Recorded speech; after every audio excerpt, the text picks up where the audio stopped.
Okay, good evening everyone. I hope all of you are just doing fine and everything's just right. So welcome to another race of GT3 2018. You can believe it's actually middle of the year. I mean, the time goes so fast, it's really hard to realize that it's already middle of the year. So, unfortunately we missed some part of the qualifications, and we can see already that Daniel Stepkowski and Krawczuk are taking the first and the second place, but between these two guys there's plenty and plenty of space. So still waiting for other drivers to go on the track, because as you can see some of them are still waiting for the just right time. So just let me know guys if the level of the audio is just fine.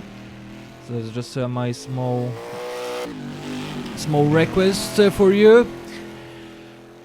So Spa track, and we're gonna be here well, let's say it almost 3 hours on this track. So we're gonna spend plenty of time here, and we're gonna watch what's we're gonna watch, that's the thing. So let's go back, but try not to scream in the mic. Well, I don't know if I can actually do it. Once I'm gonna see something, well, I can't hold my emotions. So I will try though, but let's just talk about a few things on the track. And I think the track is well known to everyone and there will be no issues with it. But still, it's quite tricky. It's not something that you just want to pass by and just not worry about it. So once again, Spa track, well known to everyone, and yet plenty of things, plenty of accidents are happening here. So it's not something, well, that's not something that can just pass by and just don't worry about it. So let's talk about the track itself. Let's go to a perspective where we're gonna be starting the race, and the first corner. Hi Speedman, how are you? First corner is always showing your skins on track, you can't. Okay, don't worry, I will do it. We have plenty of time to do it, and we're gonna have plenty of time to speak about things that, well, I don't know yet, but we're gonna see. We're gonna speak a lot, so don't worry about it. And what we're gonna see is that, as you can see, some guys already got the lights turned on, and there is a reason for it, and I think you already know it. So let's speak about the track, and let's speak about the issues we might have, but maybe for now let's just once again say it. Daniel Stepkowski on the first position, and just behind him there is a Zbigniew Siara, so he is really close to him. Szymon Piwiński trying to even make some times better. Let's see how it's gonna happen. Still, a few drivers are still in the pit stop and waiting for the right time to go out, but 5.5 minutes. Whoa, just time is run out. So we're gonna see how it's gonna go. So first corner, very problematic, especially at the first lap when you're gonna start, because drivers gonna get some speed already, and then they need to find a space between the cars and make sure they're gonna just go there smoothly. Another step is Eau Rouge, and it's always a problematic, especially on the first lap where there might be two drivers next to each other, and that's a big problem. After that, we don't expect any major issues, but the one major issue that may happen is of course bus stop.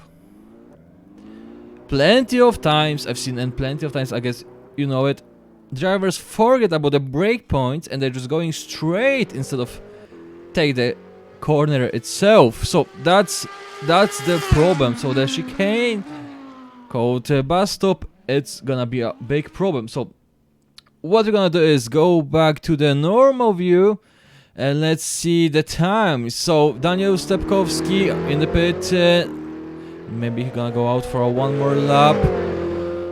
At the screen we got Michał Kamasiewicz, and he is starting his lap. So let's see how he goes and how it's gonna look like for him.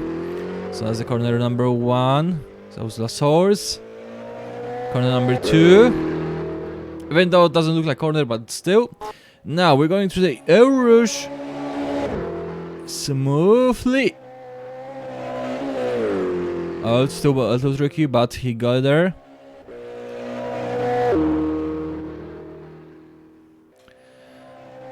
Now let's see how it goes through that corners.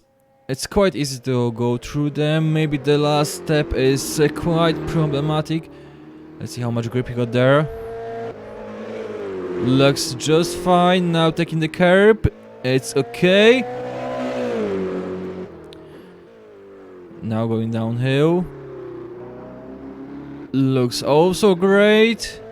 First sector is green for him, so that's early improvement for him. Second sector, yeah, the second sector is quite tricky and he need to watch it there. And he didn't make it. Ooh, so that's not gonna be an improvement. What we got now is Daniel Stepkowski on the track, Zbigniew Szara also. And see the time, the difference of time between Daniel Stepkowski and Zbigniew Szara. Incredible, isn't it?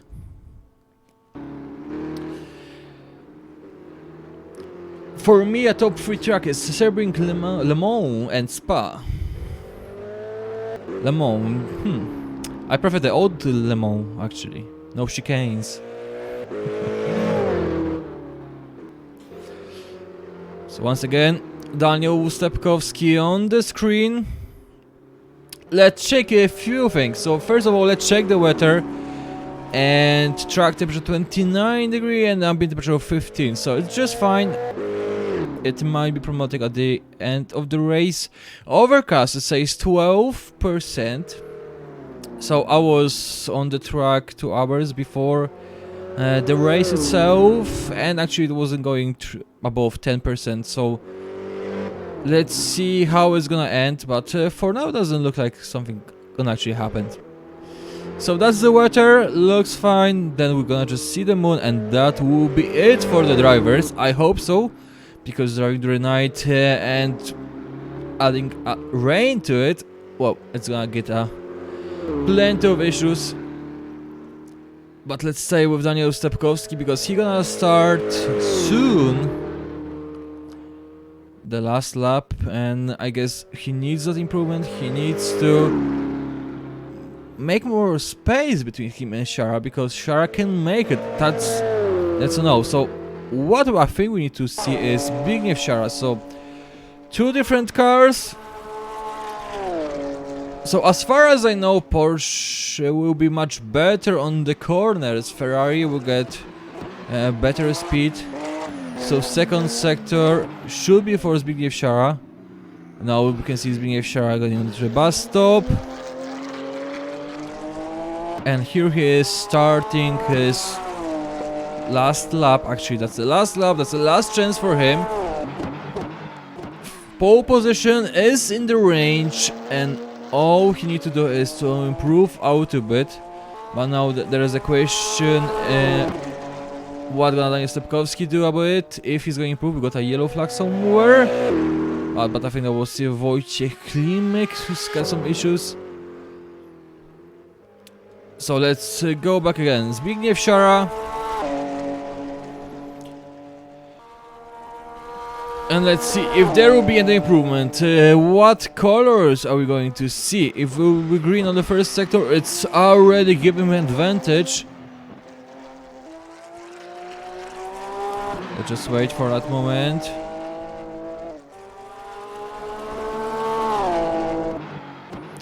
Yellow, first sector yellow, so something is going not that good as it should be.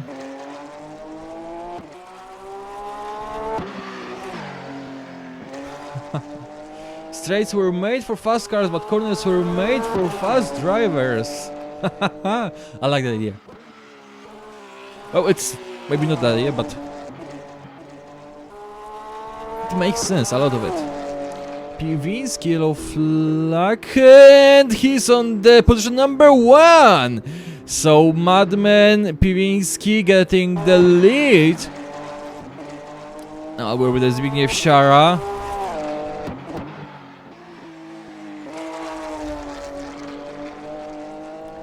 Now let's watch the second sector is also yellow. So it's all up to the third sector. Shara is still driving. So I guess there is still chance for him.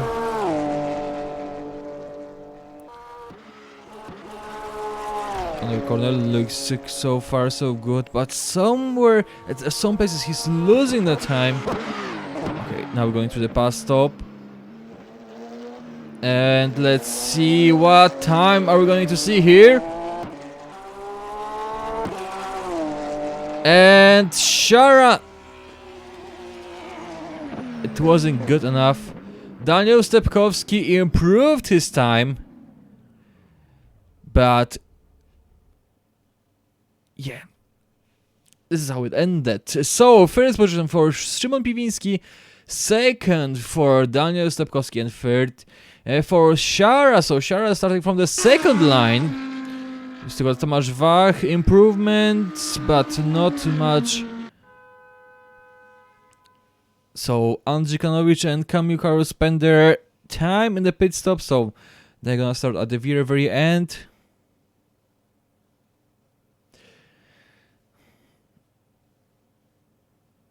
Nordschleife on the second position, your list. Hell no. Sharas. Okay. Sharas. You're right. So, let's take a small break, because now will be just training time for the guys. And we're gonna go back again to speak about the truck itself. So, you're gonna see you soon.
Okay, we are here once again, so we got 8.5 minutes to talk about the track, or maybe I can answer some of your questions.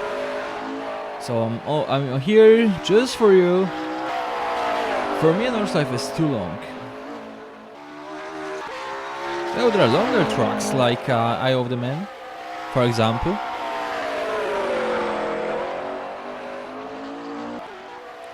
That too.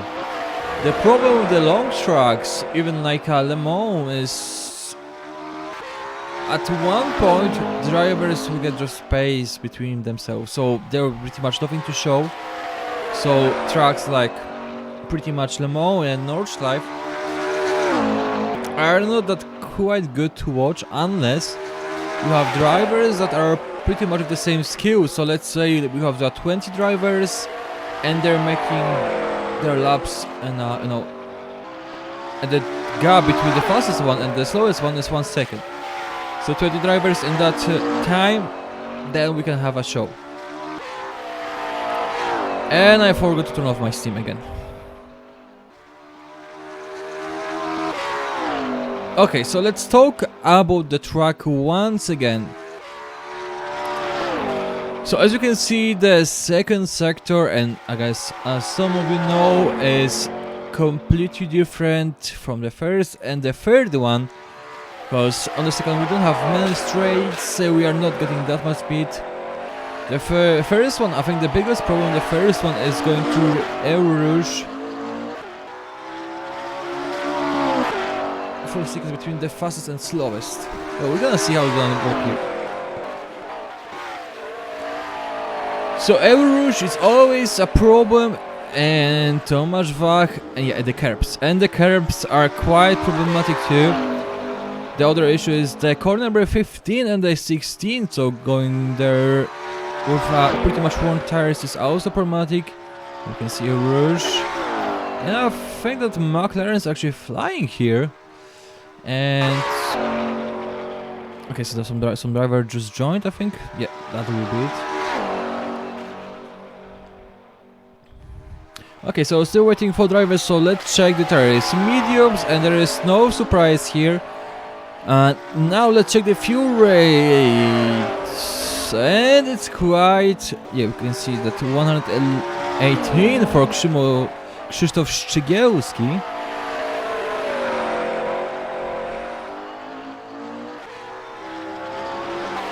And the lowest amount got verbally is 82.3 so far.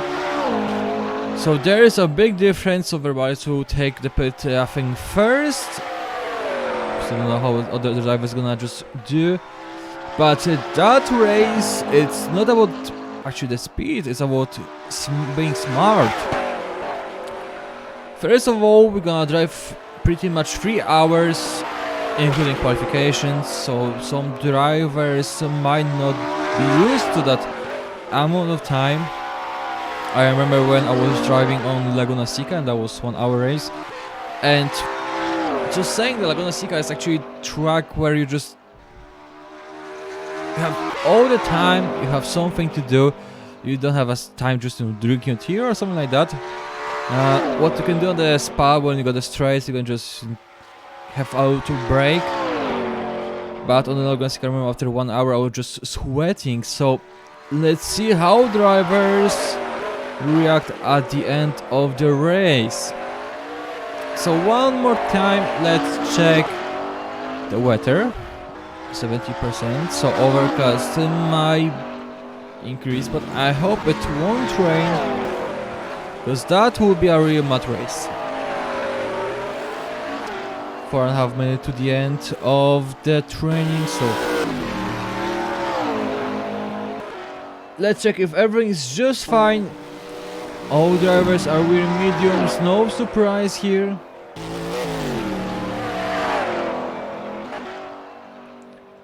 Still waiting for others just to see if they're gonna just go on the track and burn some fuel, make their vehicles a little bit lighter.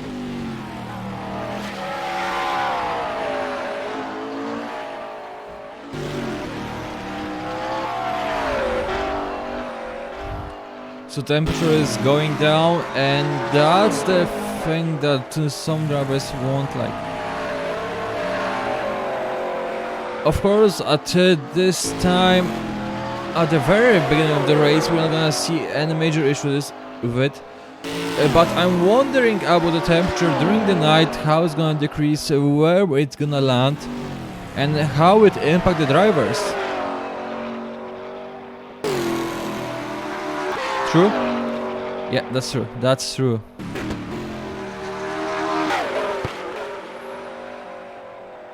Okay, so that's about the weather. We're gonna check it later during the race, or where we're gonna see the raindrops.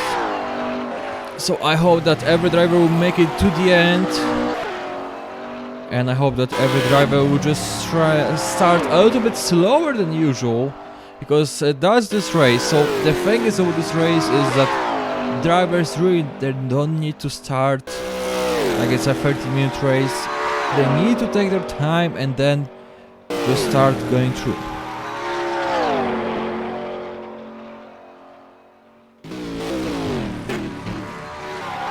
So let's see what's gonna happen here. And so far we just noticed only a few drivers that were out of the tracks. So on the small issues, oh okay, I've seen one driver that he lost a wheel or something like that. Hope it won't happen during the race. So most of the drivers are in the pit waiting for their time.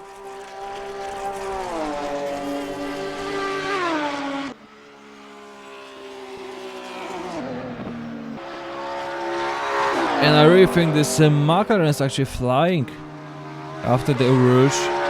Yellow flag somewhere. Hope small issue. Ah, so that's Zbigniew Szara standing on the right side. Okay, now he goes.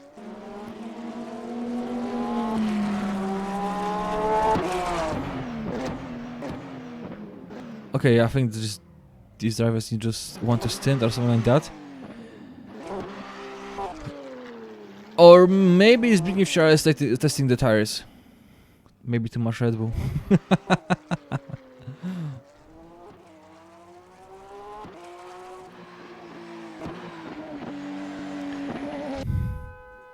Yeah, it might happen, but I didn't see any wings there. I mean, the wings, so... But we're gonna see what's gonna happen. His testing starts. Okay, that makes sense. That makes sense a lot. Okay, so same Łukasz Krawczyk is doing, starting to make sure that he has enough control on the start. And I think, yes, Zbigniew Szara starting on the third position, so second line. And he needs to make sure that everything will just go smoothly. So, most of the drivers are in the pit. Their bodies, the drivers are know from the stock Corsa, so let's see how we're gonna do it. Here.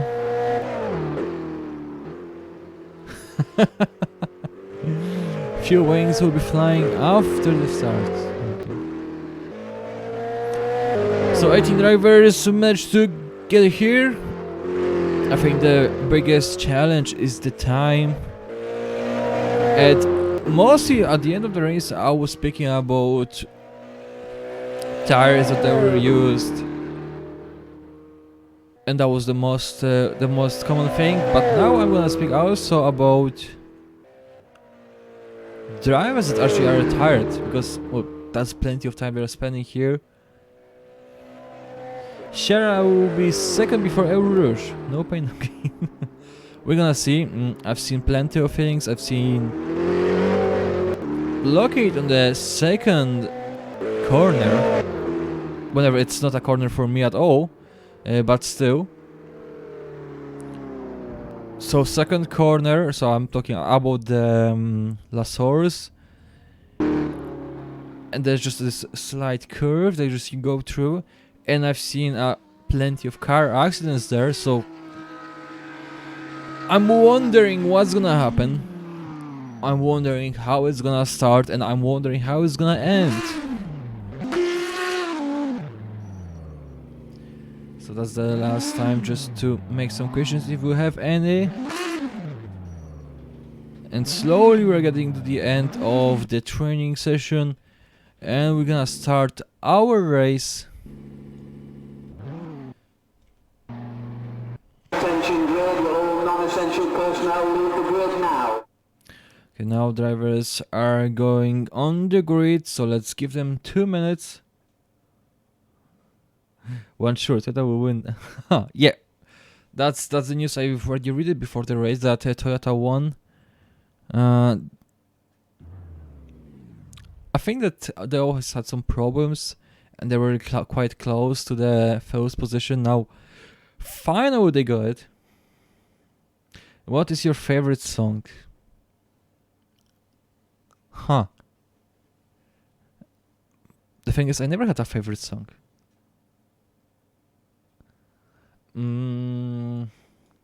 Okay, let's speak Sleep No Duality. Go with that. Okay, so that's a small break for us. So once again, a small advertising, and we're going back again on the track. So see you in 1 minute.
Okay, we're here once again.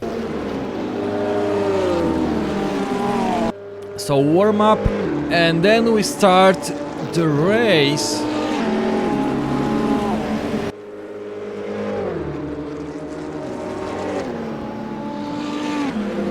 So what is your favorite song is Badu Badu Ty Ty Ty Tyryry. Makes a lot of sense, thanks. So Zbigniew Siara, third position, Daniel Stepkowski on the second one, Piwiński on the first position, and Marek Cieślak on the right side of Zbigniew Siara. At the very bottom, Kamil Karus with penalty.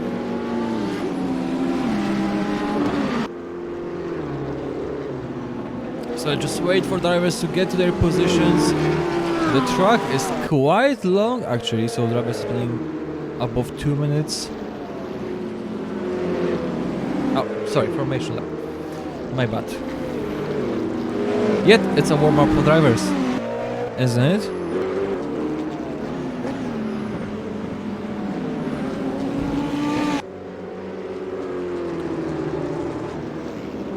So the thing is that I'm pretty much not used to the formation laps because it doesn't exist in Assetto Corsa, so I've never seen it there, even though drivers will try actually to do it. But it's just not a system in the game, so it's only in the rFactor for me, so always just goes out of my mind. Show the fuel and the tires, I'll tell you, mediums. Got it right. Fuel from 89 to 118. 80 Verbalis, and no, I was 109 for Łukasz Krawczuk, and that's the highest amount of fuel in his tank. So that's it. Okay, we're now going through the bus stop. Let's check the weather. 17%, so it doesn't change. Let's change it to the gaps. Zbigniew Siara, last chance to make sure the tires got the right temperature.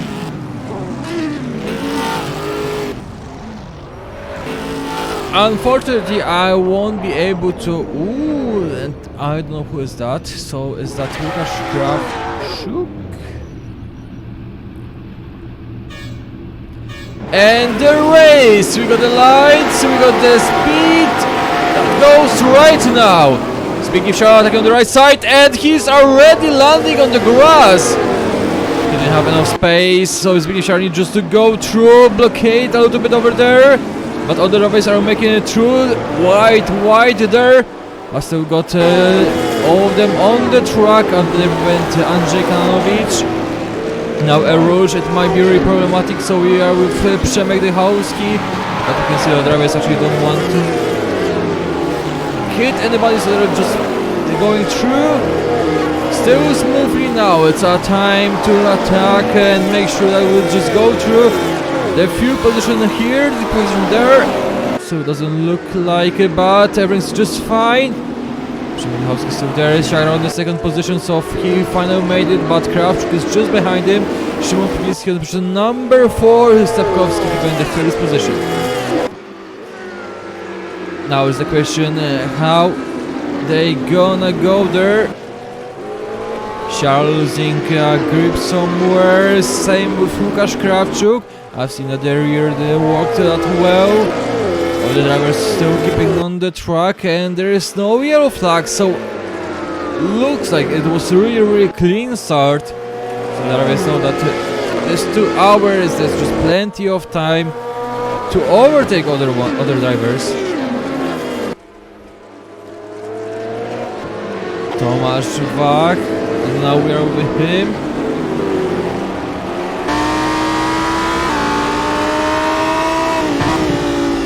And now it's about the differences in the vehicles, how they behave, at what points they are faster.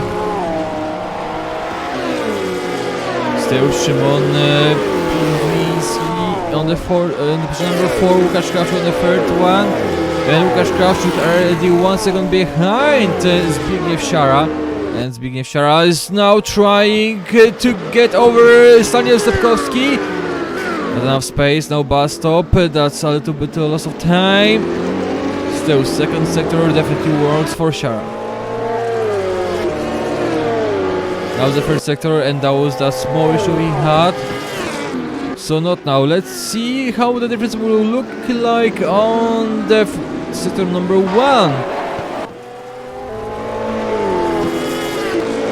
Just a reminder that Zbigniew Siara car only got 6 cylinders. Ferrari in front of him got 8.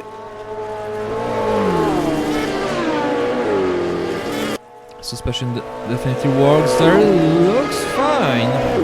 Now Zbigniew Siara is trying to take right side of the... And looks like Stepkowski can't even answer it. Now it's just about the behavior of these two drivers, and Siara was just faster on the straights.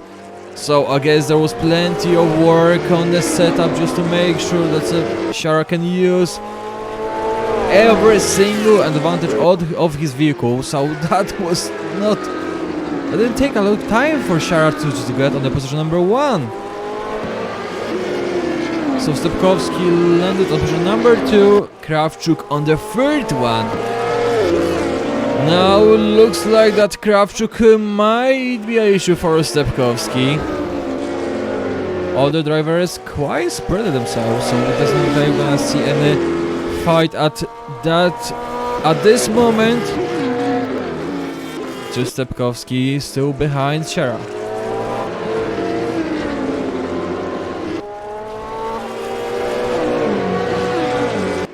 Now I can see Tomasz Wach getting closer to Kamakiewicz, and it might be just a matter of the corners. Still behind.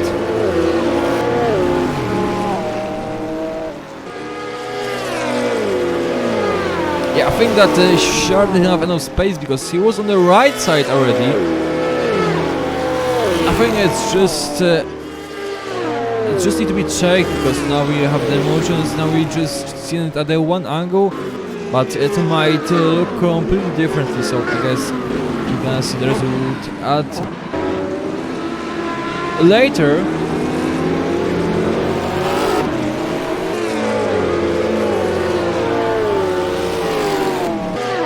So Tomasz Wach, and we can see the time differences. Okay, we got the yellow flag, and that was Piotr Sojda. And I guess that was lack of the grip at the bus stop, and oh, that didn't look well. So let's see what happened with Sojda, and I guess, and I think that was actually the bus stop. Too much throttle at the end of the last corner. Let's see what happened with Sojda. And that was that moment, yes, so that was not enough grip at the last corner of the bus stop. Now the Łukasz Krawczuk behind Stepkowski.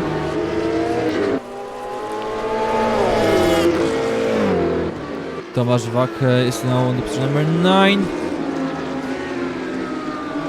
Everybody's taking the 8th place, still Krawczuk.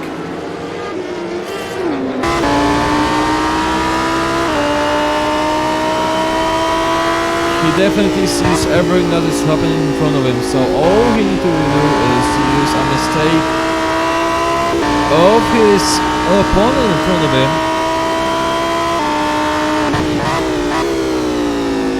So the straight Lambo is not that fast as Ferrari and Siara's vehicle.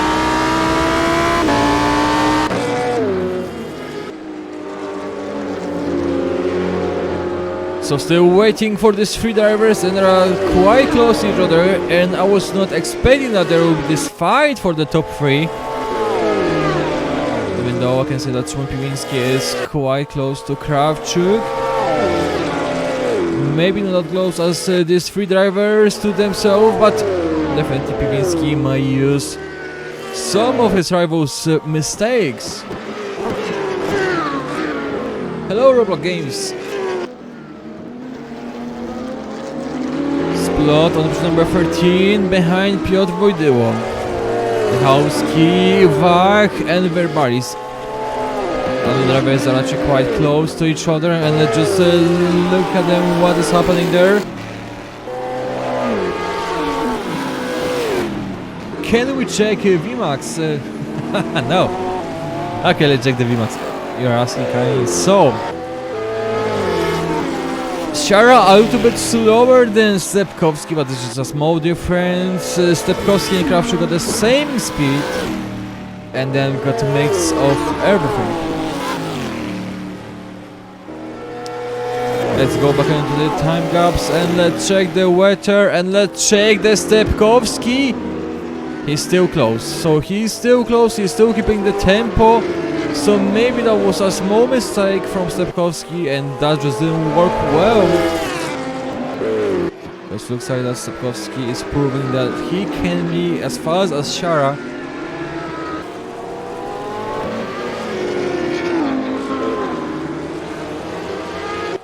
Marek Cieślak on position number 6. Behind him Kamasiewicz. In front of him there's Stas. Now it's too early to say about the tires. And Cieślak faster on the straight. No, not enough, but it was close. So definitely does know what is happening behind him.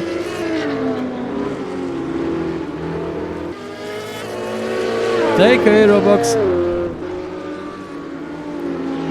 Marek Cieślak still keeping the right distance, so it's just a matter of time that Taz will make one small mistake. He will gonna leave some space somewhere.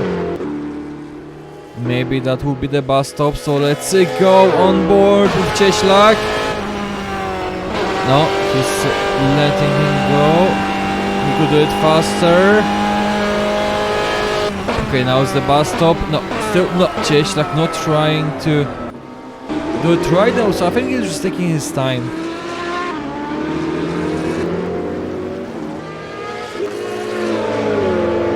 But definitely he's close, definitely he can do something here. You're saying Splot, so what is happening with Splot? Yeah, so that's one of the few Mercedes in this race. That's not the only one. I'm not seeing any Bentleys though. Definitely Splot.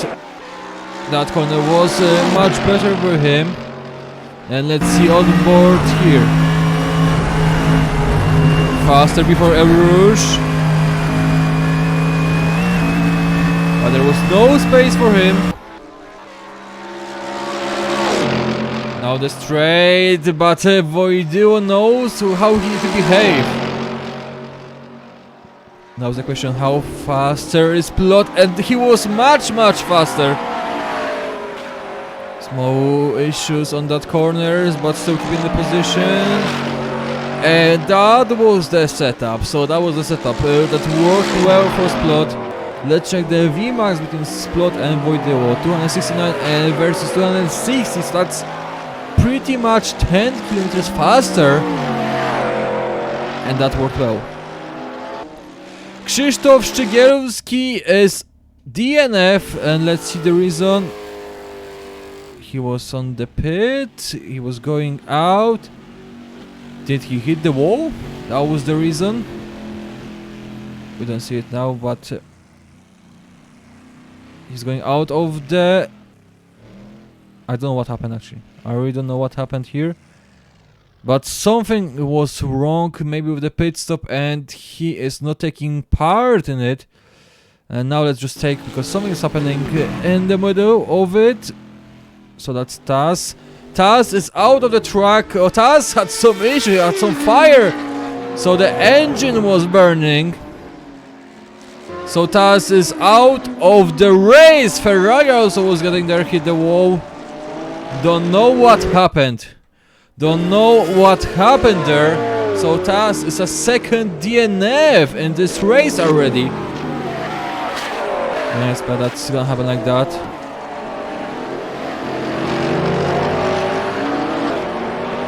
Verbally is just behind Splot.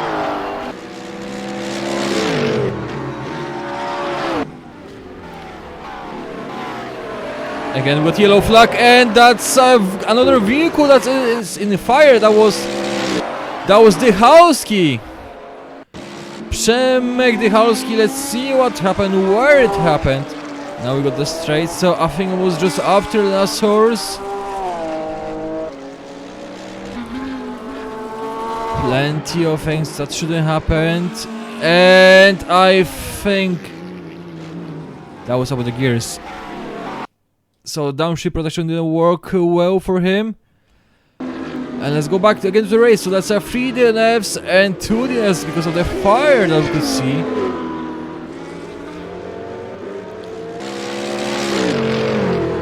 Something incredible.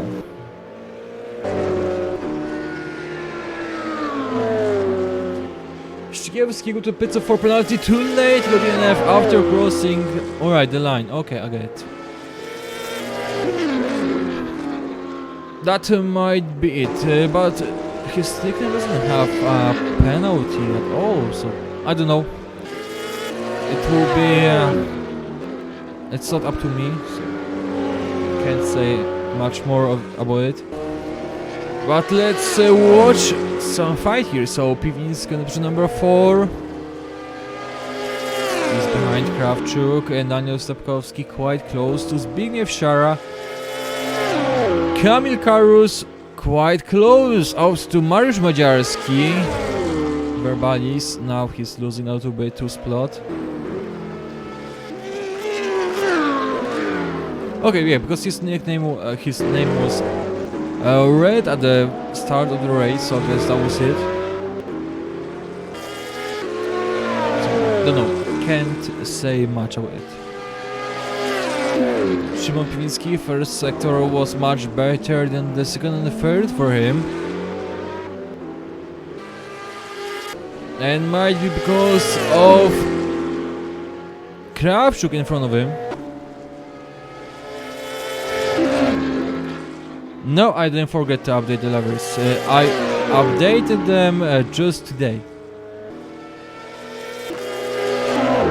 I downloaded them through the IRG 2 and they were just updated today.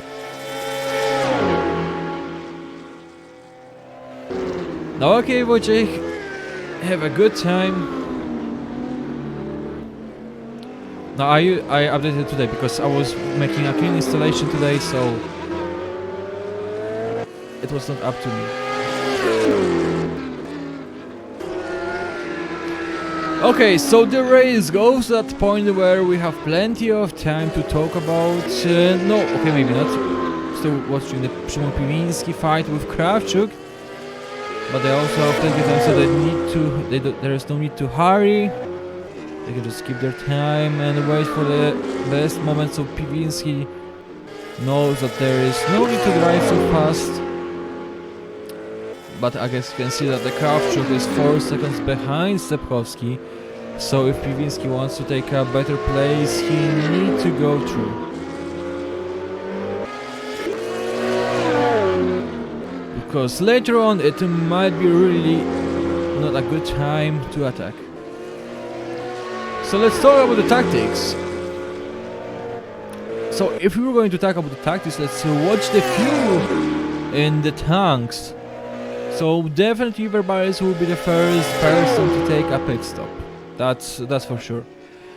A small difference between Szara and Stepkowski, but I don't think so. Stepkowski will risk 1 lap. But according to the previous race, Szara had still few liters in the tank, yet he took the pit stop earlier than I was thinking.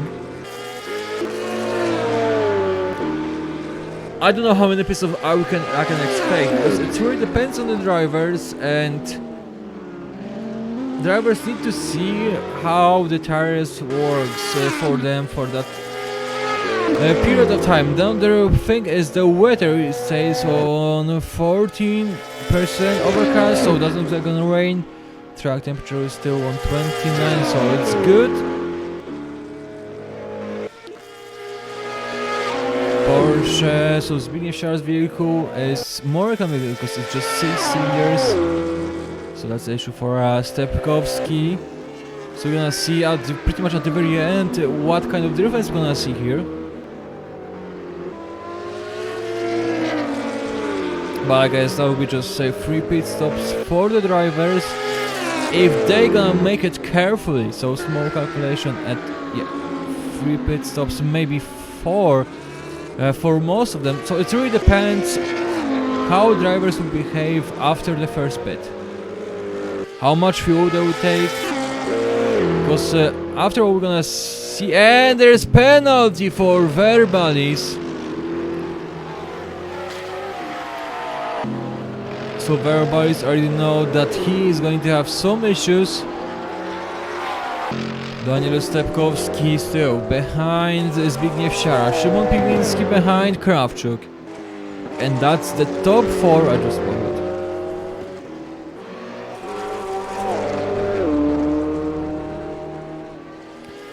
Wojciech Klimek at the very end, but the thing is, he is still driving.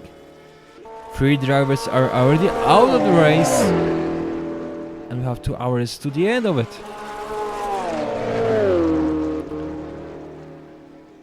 Let's see some onboards. We want to see some onboards. I think the most interesting will be actually Piwiński, because he is keeping the... He's not that far from taking 3rd position.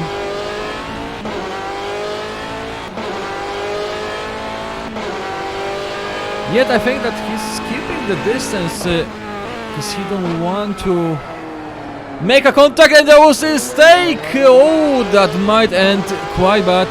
Piwiński flashed his lights.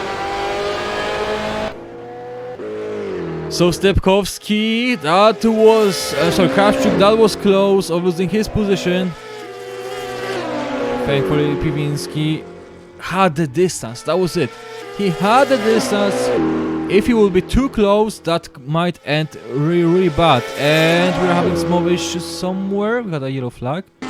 So now one driver was just cutting the grass somewhere. And now it looks just okay. So Krawczuk, small mistake on the last horse.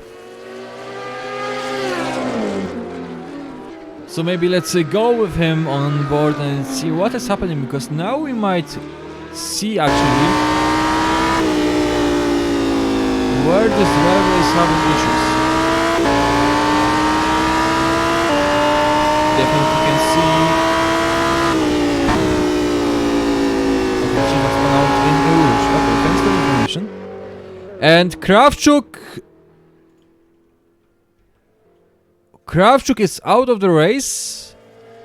Don't know what happened, but I think there was some network connection issue. Where is Krawczuk? I don't see him. So Krawczuk is another DNF, and that, I think there was some connection. Or maybe that was just a crash of the game. So Krawczuk is not taking part of the race anymore. And I was thinking about some fight between him and Piwiński. It's not gonna happen. Yellow flag again somewhere, and that's Verbalis. Let's see what happened with Verbalis. Where was the issue? Looks okay for me. Still have plenty of grip, and he lost control here for a second.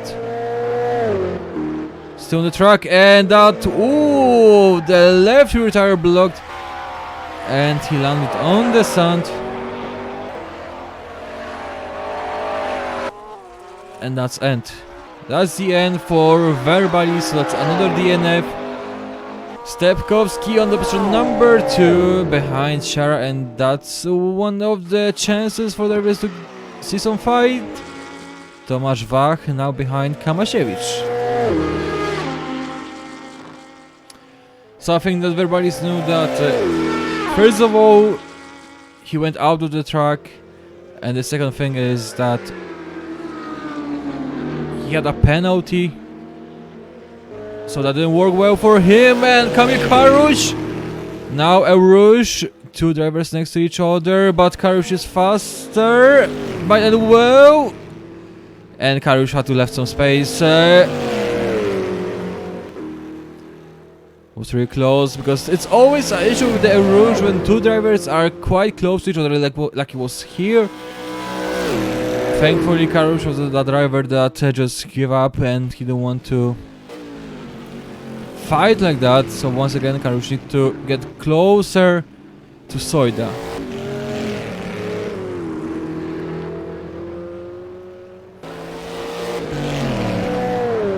Once again, Stepkowski.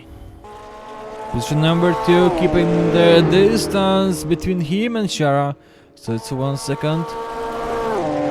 It's getting darker, so Shara already got the lights turned on.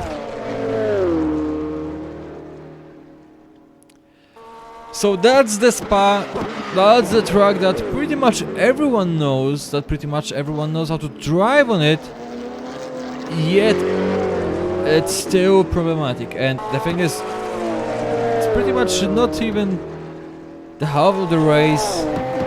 We are far from that. And drivers already got some issues with the grip at some points of the track. So once again, let's check the fuel. 53 for Shara and 57 for Stepkowski.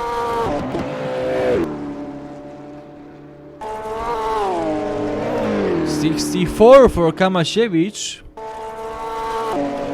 Wonder when you're gonna see him in the pit. Now let's check the VMAX. Shara even faster. Tomasz Wach, the fastest vehicle, 274.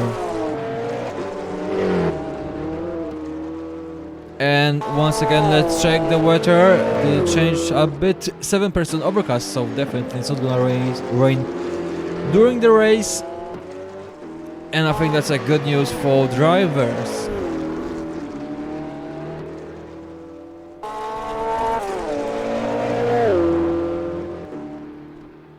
So still waiting for other drivers to... Yeah, that's the thing, we're waiting for the pit. Once we're gonna see drivers on the pit stop, and then we're gonna see how it looks like, with the strategy. Because I think for the top drivers we're gonna see a lot of fight there.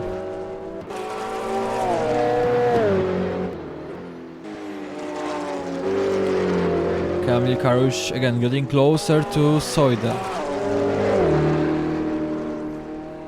But I think now Karush is just taking his time, because now there is no need to rush things like that. Piwinski 10 seconds behind Stepkowski, and I was thinking that actually Piwinski will start getting closer to Stepkowski, because I was really thinking that Krawczuk is the driver that is actually stopping him to do so, but it looks like actually Piwinski can't keep the tempo.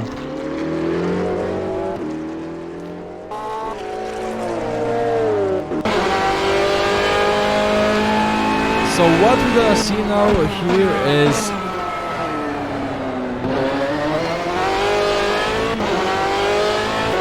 the problems that Stepkowski is having. So the first corner didn't go well. Now let's see Rouge. How Stepkowski is making it. Lost control a little bit, I think. So I think something wrong with the grip, or maybe that's the way he drives, but I guess that the tires don't like it.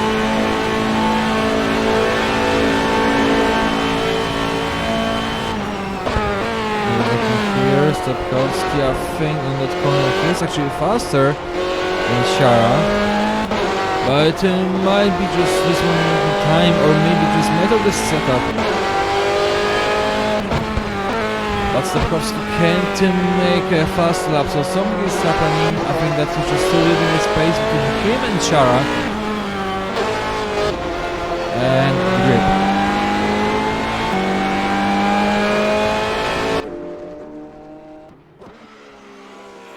So Stepkowski turned on the lights because it's really getting darker.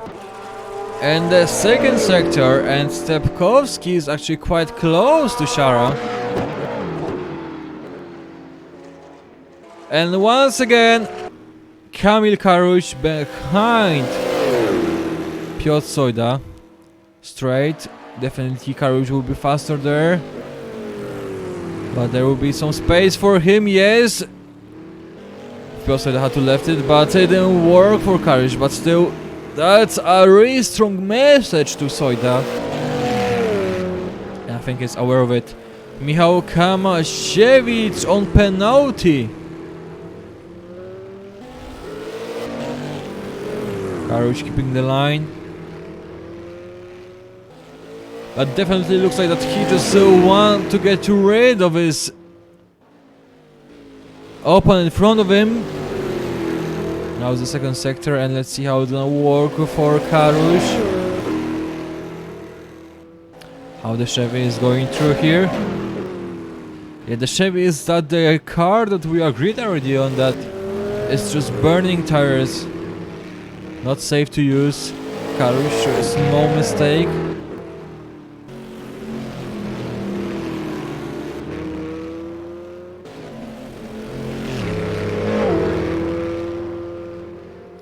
Splot getting closer to Cieślak. And that's Kamasiewicz taking his penalty, I think. Yeah, that's the penalty taken by him. Kamil Karush. Now 1 second behind Soida, so something didn't work well for him. And Stepkowski. Some people might say that Shara is that guy that just goes, takes the first position and that's it. But now we can see that Stepkowski definitely is keeping his tempo and maybe at some point is faster.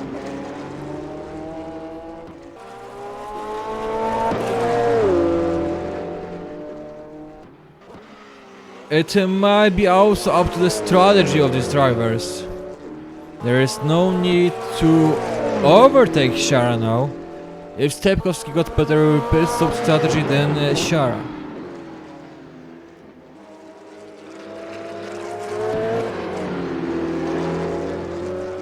Cieślak still on the position number 6 behind Splot. Karush once again getting closer to Soida. Stepkowski. He's really close.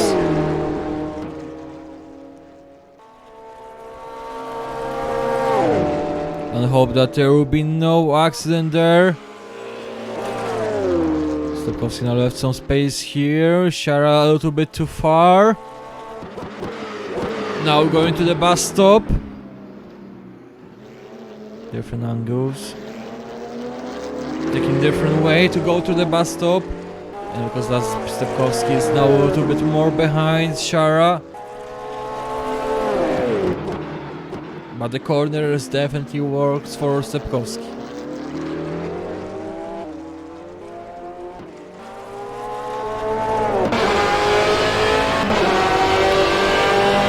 Now we have Stepkowski and we can see Shara in front of him. Also a little bit better, it's getting darker, so drivers are going to dark through the night.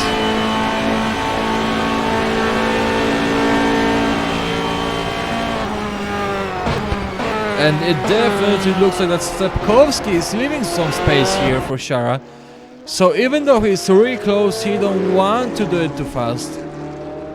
He's just keeping his time, making sure that it won't end bad.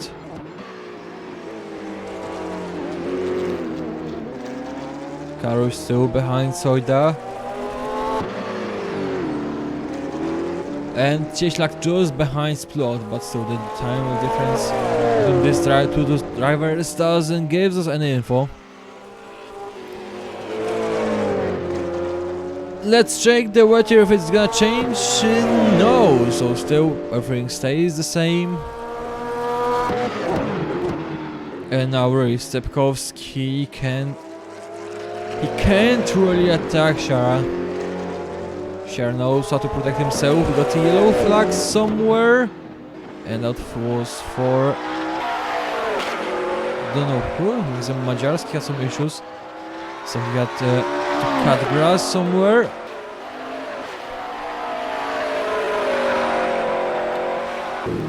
Now Karush. Now he's close. Now the straight. Should be faster here. No. Now second downhill.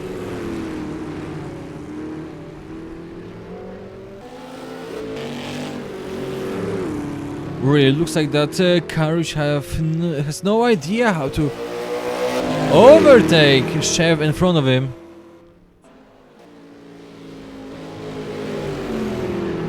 Even though he has plenty of chances, he's not risking. He's trying to make sure that the one try and that will be it. And that's the issue! We have a Karush and Soida making mistake on the same corner. Now Karush was just faster because he was just going straight, losing grip, so still there is a little bit of the dirt on his tires, but still making it. So Karush landing on position number 10 and Soida with this dirt, he now just saw us landing on position number 11. And now is the question if Karush can just go away from him, because if he's gonna make so, we might see a revenge. Marek Cieślak in the pit. Stepkowski still behind Ciara.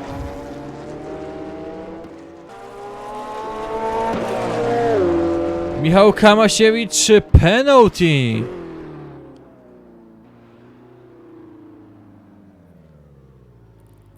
And Kamasiewicz is out of the race, so he couldn't take this penalty and he's ending the race. So only 12 drivers on that track. Let's go with Cieślak and see how it looks like from his perspective. I think you can see the lights. That's Tomasz Wach.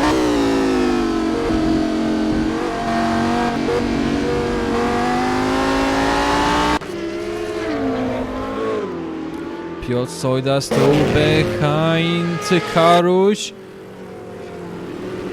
So he's not giving up that easily.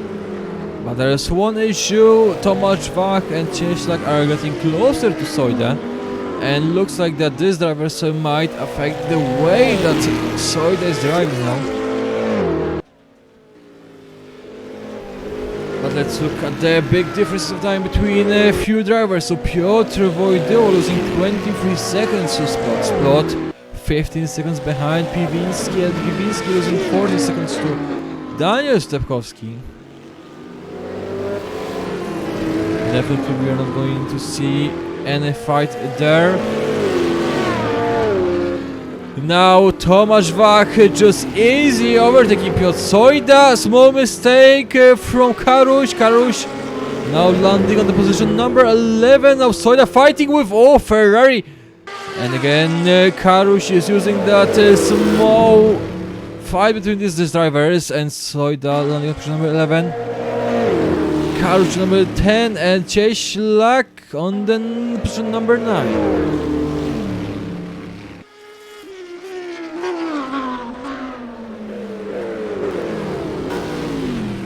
So Tomasz Wach running away from these guys. Daniel Stepkowski still on the position number 2. And let's check the fuel. So 115 for Wach and Cieślak. So even though they got plenty of weight added, the new tires are doing their job. That's just it. Shara 28 liters, Stepkowski 34.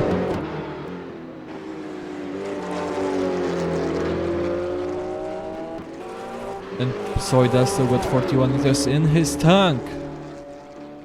The speed, not too many improvements here, so still staying out of it. Wetter once again, 8%, a little bit higher from 6 to 8, but nothing to worry about. And Stepkowski still behind Shara.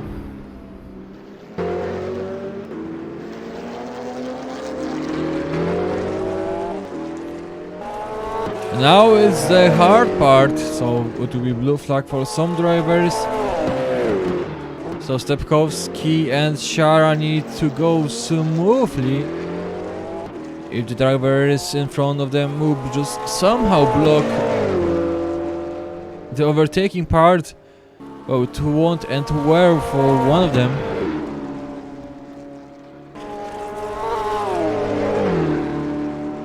Mariusz Madziarski on the position number 6, 4 seconds behind Wojdyło.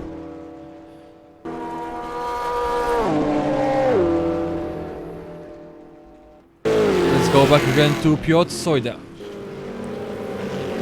Piotr Sojda is still behind Karush, so after these two drivers with new tires just went through that group of drivers, we are back again here with the same result, so Kamil in front of Piotr. And as far as I noticed, Wojciech Klimek slowly was getting closer to Sojda and Karush.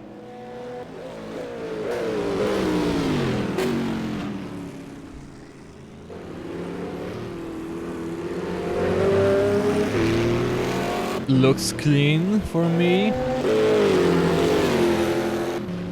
Again, let's go with Stepkowski. Stepkowski position number 2.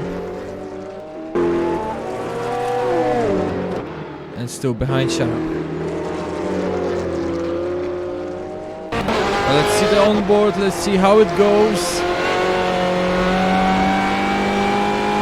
There is a driver in the front of them.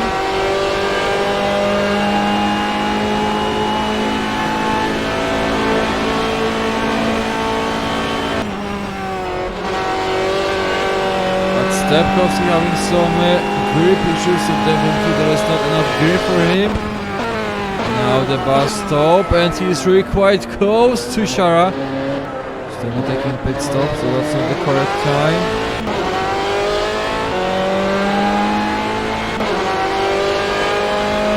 And the times are speaking by themselves. Not enough grip, and they're not fast enough.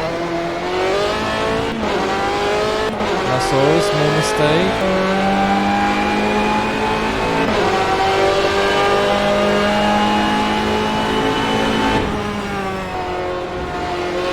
Again losing grip.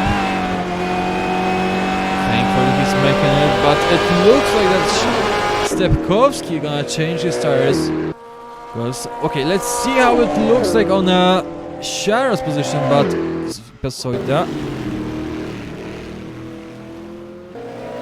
Okay, roger that. Thanks, Arkadiusz.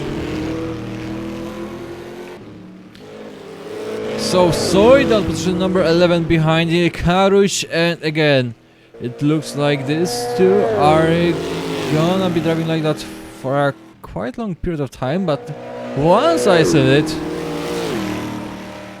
it looks like the Kamil Karush is just running away. And we are having a yellow flag. What happened with Kananovic? So let's see what is wrong. Maybe small issue on the bus stop. Definitely look like it.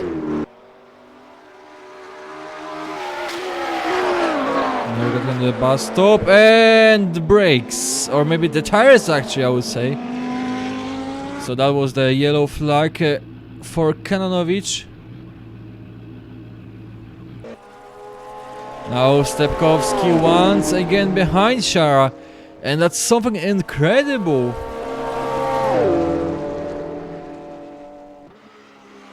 That actually Shara is letting one driver to be that close to him. And yes, I said letting him be that close. Because it wasn't happening at all that Shara had a driver just behind him. And definitely Stepkowski is trying to take his position, take the position he had before. So that only proves the theory that Stepkowski made one small mistake and now he's behind Shara.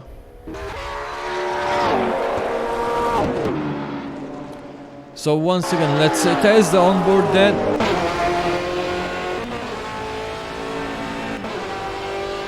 Okay, now it should be much better.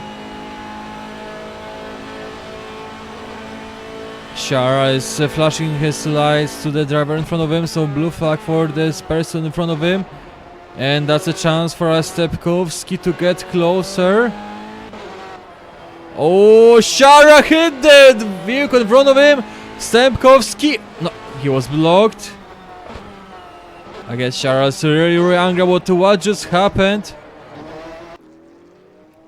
So that was a splot. I'm sorry, that was not splot. I don't know why. Okay, now I can see. So splot is now DNF. So that was splot that was blocking the way.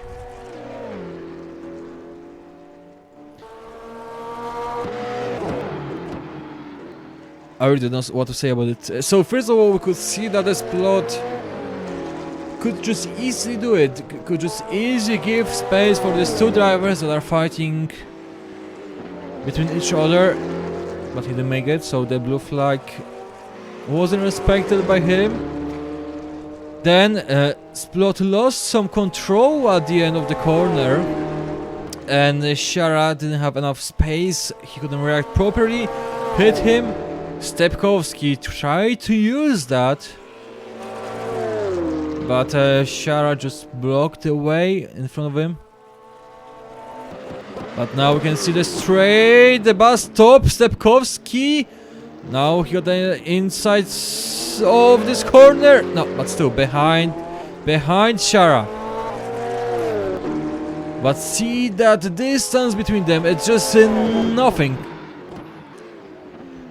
So double meters, it's about centimeters. Now Lasors going to Rouge, and Stepkowski need to land behind Shara. But I've seen that, notice that these drivers are having different brake points through the Rouge.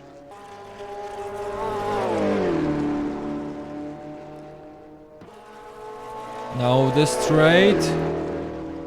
Shara running away. So the Rouge didn't work well for Stepkowski.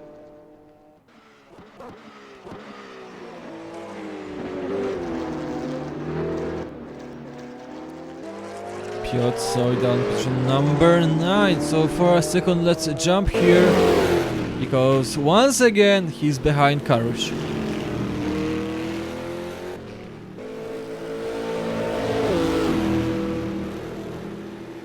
And I see one more time that Stepkowski is really close to Shara.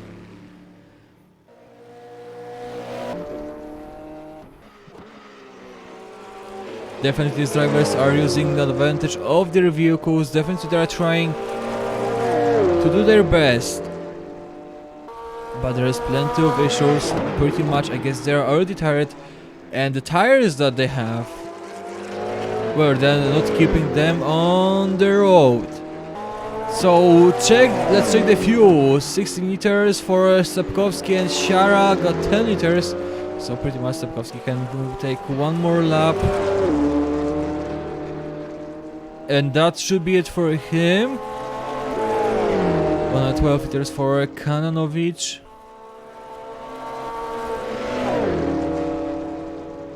Again, time gaps.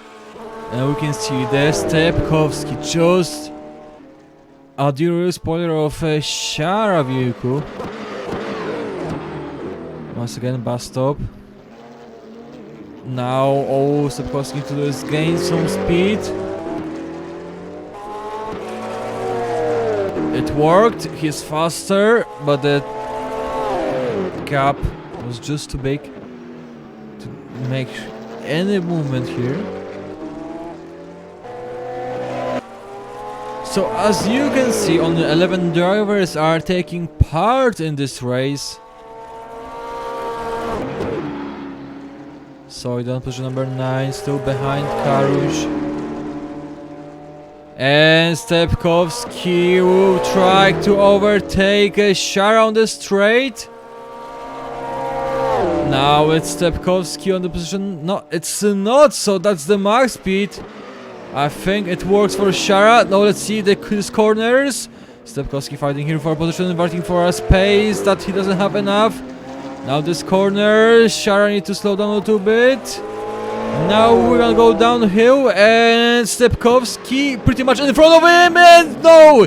Shara is hitting Stepkowski and I really don't know what to say of it. I think that Sheridan left enough space for Stepkowski, but Stepkowski is still in the game, still trying to overtake, and I think that Shara just let him go, because he know that was his mistake. So we got change on the top that I was counting on for a quite long time, and finally we got it.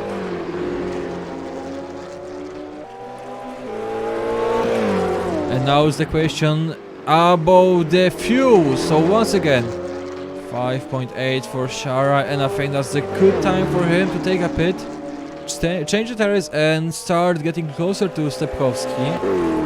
And I think that Stepkowski right now is on a really bad point, because once Shara will get the new tires, he will be faster. So I think Stepkowski should take pit right now, just to make sure that Shara won't be faster. Now let's watch it. No, Stepkowski not taking pit and Shara is taking pit. And I think that was a small mistake done by Stepkowski. So what we're gonna see now is Shara with new tires, and he will be much faster. We already seen it in the middle of the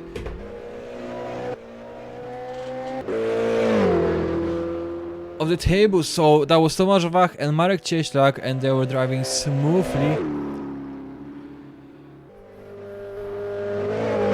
So once again Stepkowski, and I think that's really time for him to take a pit, change the tires that are not going to work well for him.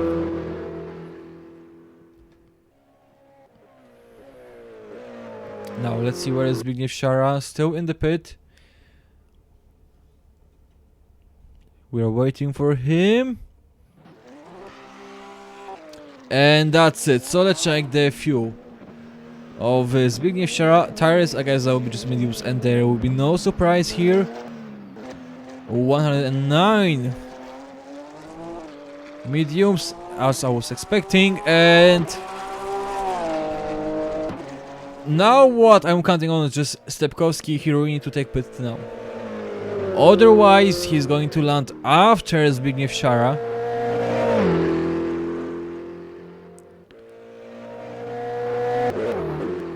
I also can see that Karuś and Wojciech Niemek need to take pit. Same Madziarski, Szymon Piwiński also need to visit pit stop. Let's go back to the time gaps. Let's check once again the weather. 7% overcast, so definitely it's gonna rain.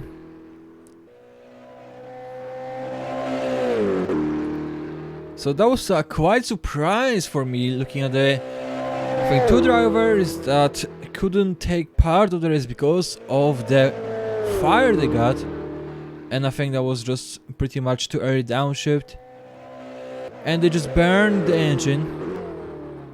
So the RPM went too high. And yeah, that's Stepkowski taking a pit, and now we are watching at something that it's really hard to see. Because now we need to check where will be Zbigniew Shara. So he's on the third position, so Piwiński, if he's not going to take pit, Piwiński is also taking a pit. Yellow flag at some point, and that was Wojciech Klimek. Okay, Wojciech Klimek is also taking a pit. So Daniel Stepkowski is still there, and let's see, where is Zbigniew Shara? Okay, still have plenty of time. And Piwiński going through. Okay, Stepkowski on position number 2, but because of the different position of the pit. Shara on a bus stop. Where is Stepkowski?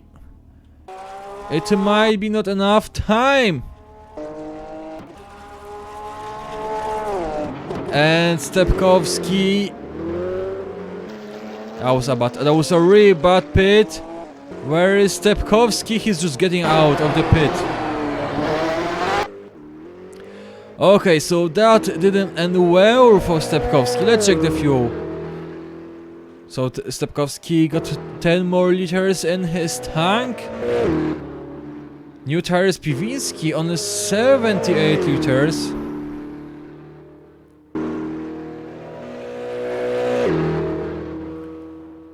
So at quite weird numbers we're looking here. So now is the question about their strategy. So the last pit. Andrzej behind Karuś.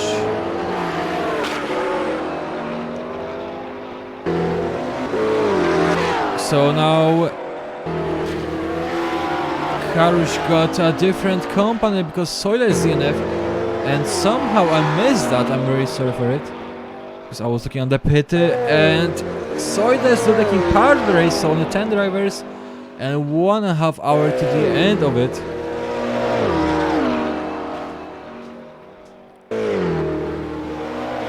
I wasn't expecting that to end that bad for drivers. I was really hoping for them just to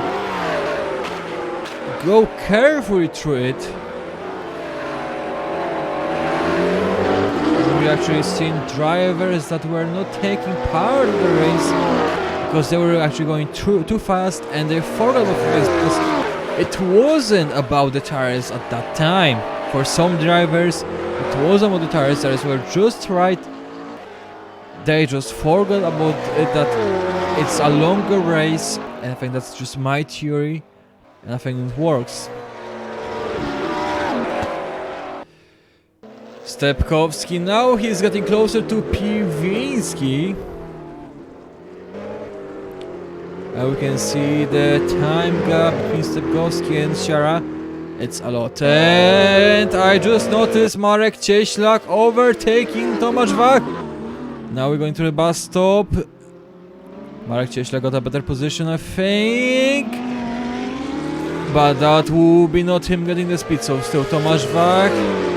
Position number 4, going to La Source. Cieślak will take that part. No. He's not going that fast. Something wrong with this corner. Don't know why Cieślak went so close to the right side of the corner. And now he's losing a lot of time. To Wach, and let's go back to Kananovic.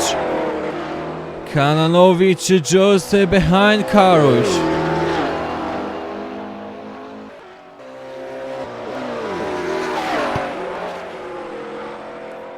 Stepkowski on position number 3. And he's really getting closer to Piwinski. Still, Stepkowski is not making fast laps, even according to his times. So I don't know what is happening there. Or maybe it's already Szymon Piwinski affecting his way that he drives.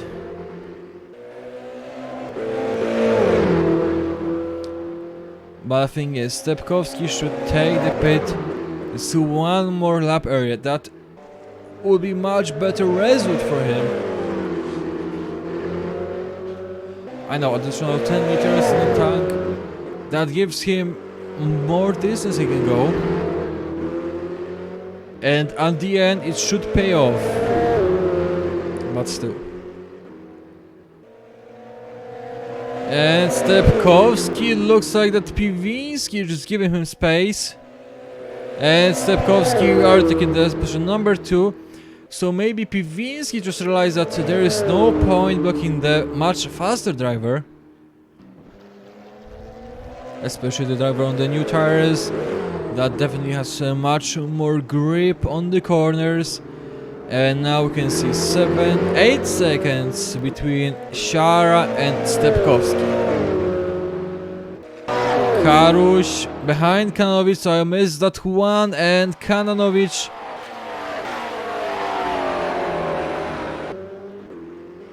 and I think that we are having small change somewhere. So Karuś now is behind Kananovic, and I think according to the speed we've seen before, so how fast Kananovic is, Karuś have no chance with him. So let's check out the VMAX. Zbigniew Siała 272, so he's still getting faster and faster. Stepkowski on the straights, not that fast, but he's quite close. Piwinski only 264. Tomasz Bachan 74, and that's the fastest driver on the track. Now let's check the best, and we can see the difference here. So no surprise, Shara, the fastest driver, the fastest lap belongs to him. Behind him is Stepkowski, but now we can see the Karuś actually fighting with Kananovic, and that's something I was just not expecting. Because I was really thinking that Karuś would just get behind Kananovic and the time gap would just increase, and we are not gonna see anything here. But well, looks like I was wrong. Karuś maybe losing a grip somewhere now before bus stop. It's very close. Karuś can make it to the straight, but he's not gonna get the right amount of speed. His acceleration is not able to do it. And Kananovic still struggling. Now Karuś will get some speed on the straight. So Rouge should belong to Karuś, and this is how it looks like. Karuś landing on position number 8. I was really thinking that there is no comparison between Karuś and Kananovic, but I'm really sorry, I was wrong. And I'm happy that I was wrong. So now Kananovic behind Karuś. Now is the question if Karuś can keep it like that. We've seen already few mistakes that Karuś made, and now it's about the pressure that's on him and how he's gonna fight with it. So let's try with Andrzej Kananovic.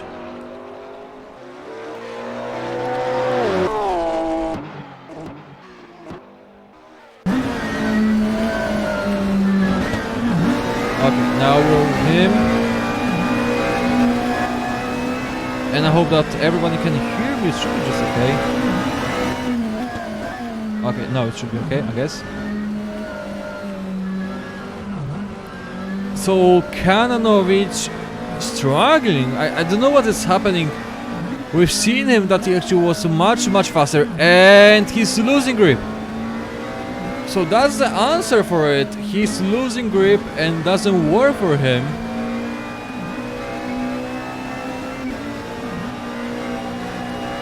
And I think that's the place when Karuś has some advantage. Because even though Karuś is making some mistakes, he's not flying like Kananovic. Because it really looks like that Kananovic is just sliding through the track. Bus stop, much better for Kananovic. But he's not getting enough speed out of the corner. So it looks like that he is driving more carefully. And the reason of that is, I think, simply, it's tires. And I don't know if he just didn't touch the vehicle in front of him, so the Ferrari was kicked a little bit.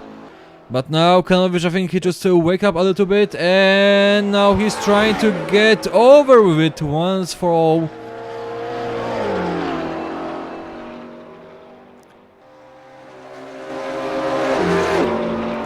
Kananovic on the straight, a little bit faster now. 1 hour 22 minutes the end of the race, so still plenty of time.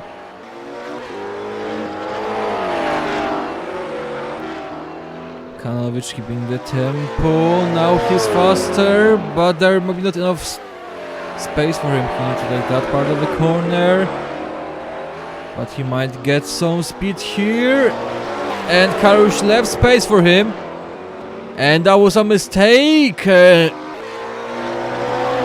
Karush landing back again on the position number 9.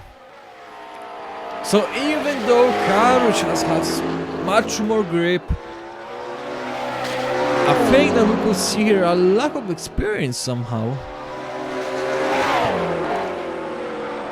Oh, we had a small issue here between Kanovic and Karush.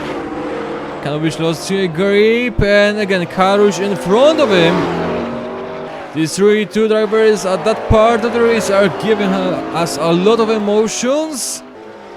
And Kanovic 0.8, 0.9. 1 second behind Karush. So what we see here, a little bit of summary. Karush, much more grip. Still on the track, not sliding through it. But the thing is that he has no experience, he don't know how to protect himself from Kananovic. Kananovic, yeah, we can see experience here. We can see that he can drive pretty much fast. He knows how to use his vehicle, but he's sliding. So the tires are not working for Kananovic. And now let's see the fuel.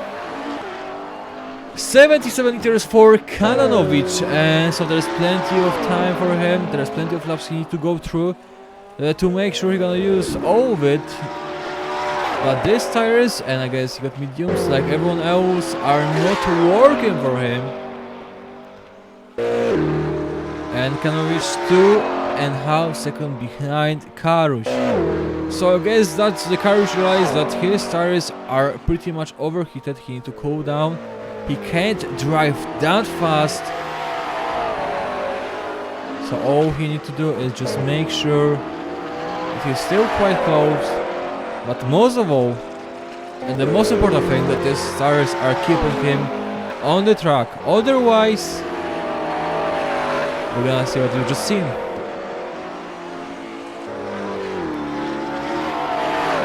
And I think Kanovic realized that if it will be like that to the end of the race, he might not make it in that state. So we are waiting here to see what plan Kanovic got, because for sure he needs to slow down a little bit. He needs to respect the tires, he needs to make sure they're not overheated. They got the right temperature, because once again he slided here and you just seen it.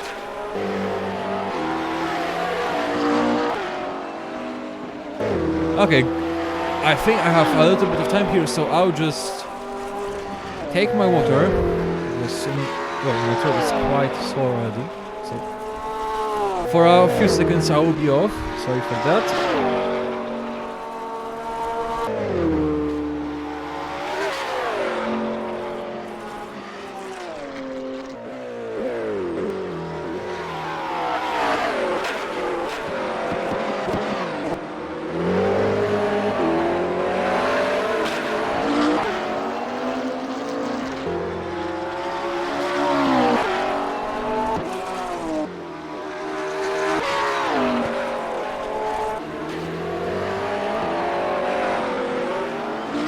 And once again, I'm here back.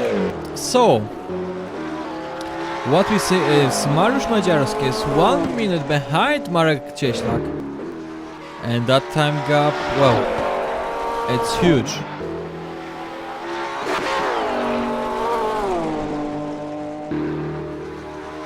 Wojciech Klimek 42 seconds behind Kanovic. Kanovic, as we can see, small issues, but still he's behind Karush, and I think that is Shara trying to overtake Kanovic.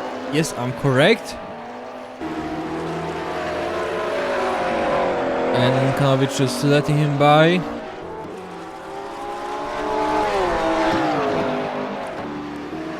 Now the driver is Karush, that still somehow he's making it.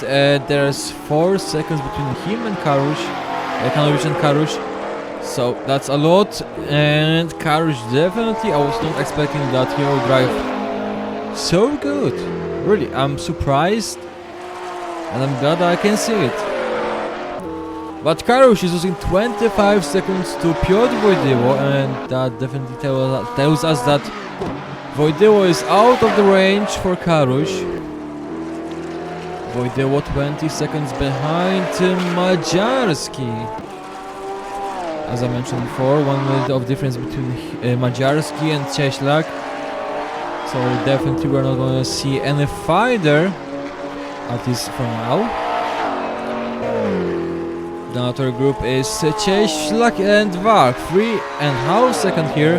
Okay, let's call it now 4. But these drivers can show us, still there's plenty of time for it. Tomasz Wach, 7 seconds behind Piwinski. And Piwinski, 17.5 seconds behind Stepkowski. And our little star, I think, Stepkowski 5 seconds behind Shara. And definitely Stepkowski slowly at some parts of the track. He is getting closer to Shara. Now let's check the best time, and it belongs still to Shara, but I can see that Stepkowski decreased that amount because he was way further than him. So Stepkowski made some improvement. VMAX again, no change here. And tires, of course, everyone is wearing mediums. And now it's Karush. Now it's a blue flag for Karush. And Shara is blocked out a bit. Now he can go through, but that kind of situations are giving Stepkowski a small advantage because Shara needs to slow down a little bit. He needs to take his time and then he can overtake. And if Stepkowski is making it faster, is making the parts of the track that are much more better to overtake solo drivers, that's a green light for him. Definitely Stepkowski still has a chance for a first position. Let's remind that Shara was starting on position number 3, so on the qualifications he wasn't the fastest one here.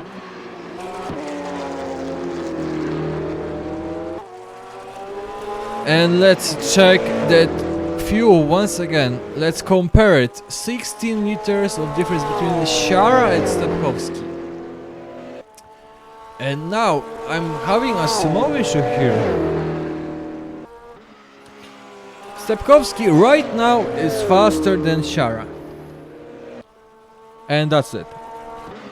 But I think is that what should Stepkowski do is get close enough to Shara and wait for the last pit stop. Now the thing is, because Stepkowski is having much more fuel than Shara, his time in the pit will be much shorter than Shara's. And now is my finger off. Stepkowski get at least to this half second of difference between you and Shara. And all he need to do is to make sure when Shara go to pit, Stepkowski need to make the same thing. Because once Shara get the new tires, he will be too fast. So I think that's the only chance for Stepkowski to make sure he doubles the first position. Now he has plenty of time to get closer to Shara, and then he can work on it. So for me, and I think that's the logic here, to take a pit when Shara is taking a pit. The time, he's not gonna need that. There is no need for him to get this much more fuel because he already got it in the tank.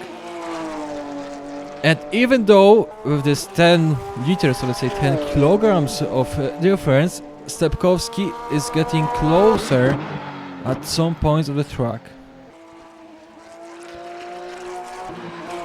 And I hope that this is the way Stepkowski will proceed on the pit stop. Otherwise, I'm afraid that he's not gonna make it at all.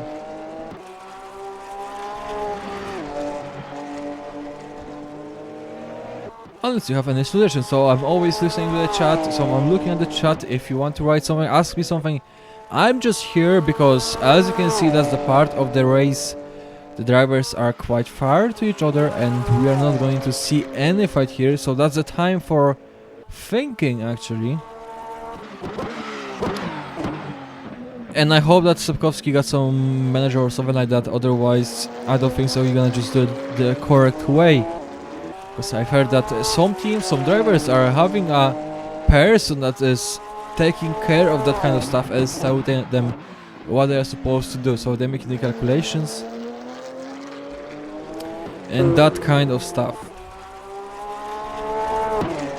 Because it was visible that Zbigniew Szara's pit stop was much shorter than Stepkowski's.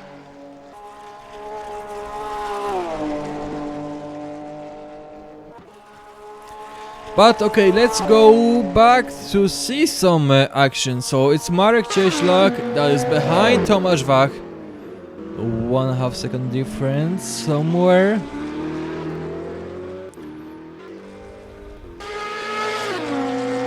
And I was just looking at it, and Cieślak is getting at some points closer to Wach, but then I can see that the Wach is running away. So let's see, compare the VMAX. A big difference. 274 for Tomasz Wach and 267 for Cieślak. And that's the reason, so definitely Cieślak is trying to fight. On the corners he got much more grip there, but then the straights are just destroying this advantage he is building, so definitely Marek Cieślak should be much faster on the sector number 2, and as we can see already, so he got much more grip on the corners, but then the straights and Tomasz Wach is running away.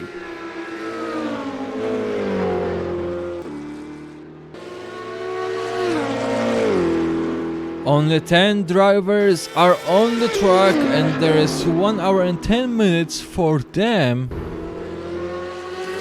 I guess some of them are already tired, and that was the thing I was speaking about, that drivers might get tired during that race.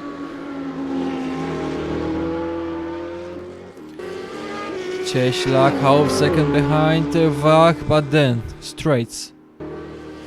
The straights are really not working for Cieślak. But by every lap he's getting closer, and I'm afraid that at some point Cieślak will see that the speed he's getting is just not enough for him. Now bus stop. And one more thing we just need to compare is the fuel actually. So Cieślak and Wach. 37 liters for Wach, Cieślak 41. The fuel between Szara and Stepkowski. So it looks like the Ferrari is more economic than the Porsche. I was expecting that it's gonna happen. I mean, as far as I've noticed on pretty much other games, that was the Porsche that was more economic with the fuel. Because we are talking here about B6 versus V8, and the V8 was always taking much more fuel. Or maybe just a matter of setup, because Szara's vehicle is not that fast on the straight as a Ferrari. And I'm thinking they're here about just a, let's say, no setup, just a car vehicle, not modeled that anyway. And if we're gonna compare the numbers like that, Ferrari is much faster on the straights. So what I'm thinking is here that because Szara was trying to get as much as speed as he can, because Spa is the track where the speed matters actually, because it's one of the fastest tracks. it results in the fuel consumption that is increased. So that's another chance for Stepkowski. At least that's the way I'm thinking, otherwise I don't know something, so if I'm wrong just let me know, but this is just me thinking loud about what may happen, and that Stepkowski actually is holding a really great card in his hand.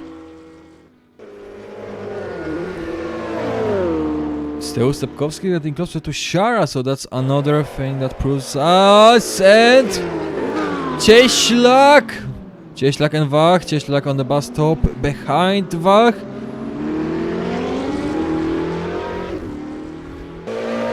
And in front of Wach there is Piwinski, so I think that's the time to go on board.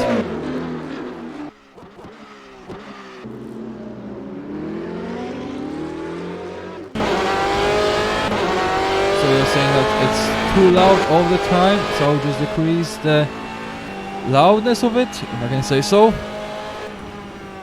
And Marek Cieślak, oh, Lambo out of the track! But Cieślak also didn't want to push it at that point, because he really know what he can expect here on the straight. Cieślak now is faster, but it's all because of the air rouge. Now it's more like a protective driving. He didn't want to get close, that it might and not. I'm sorry, my tongue is already just going the places that it shouldn't be. But Marek Cieślak definitely is trying to drive carefully, trying to not get too close at the risky points. Then Cieślak. Oh, now it looks quite okay. And that's the second sector that Cieślak is faster. And Cieślak is on the position number 4. Tomasz Wach couldn't make it. And that was about the grip, that was about the setup. So even though Cieślak is not that fast on the straights, the fast corners definitely worked for him. And now Cieślak behind Piwinski. Tomasz Wach is still somewhere there, so it's also a thing that you need to remember. Keep in his mind that it might be a potential problem for him. Now we're going to the bus stop. Cieślak trying to overtake. But oh, he lost some grip. Oh, there was a Lambo. Oh, that was pretty much smashed. Oof. That was really bad situation for all of these drivers, because it could affect all three of them.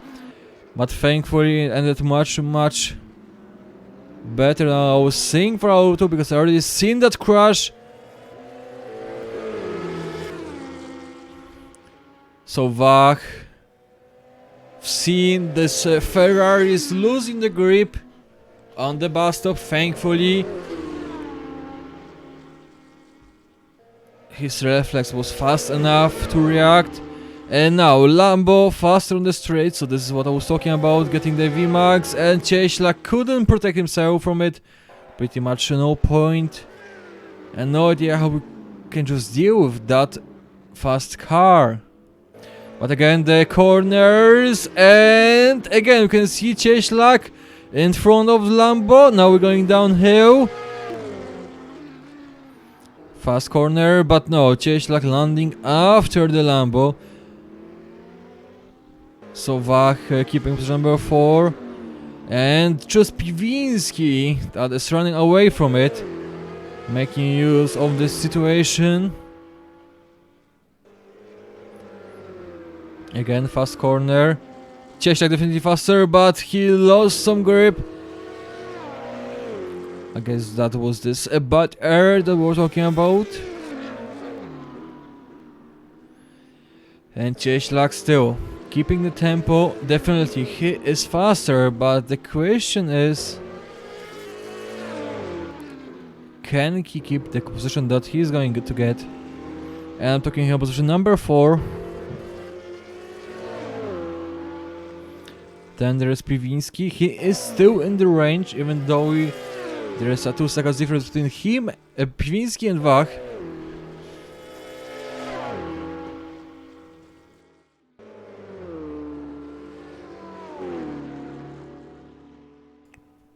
Again, bus stop. Cieślak showing himself in the mirrors and Lambo, and that was the tires that didn't work well. And Cieślak is taking a pit. Let's check. Can I check the fuel for now? So Cieślak. Oh, I just thought it. But still, Cieślak got plenty of fuel in his tank. But I think that once he's seen that he's losing the control, he just want to risk it and he's going to take a pit. And that's quite pity, because I was really thinking about 1-2 laps. And that could work for him, make the distance between him and Wach.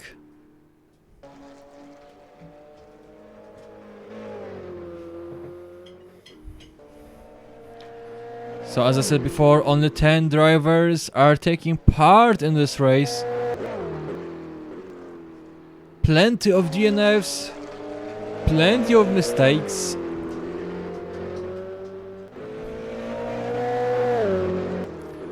As you can see, there was a penalty for Michał Kamasiewicz and Verbalis. And that was pretty much the reason they are not taking part in this race anymore. And the time tells us that's 1 hour left to the end of this race.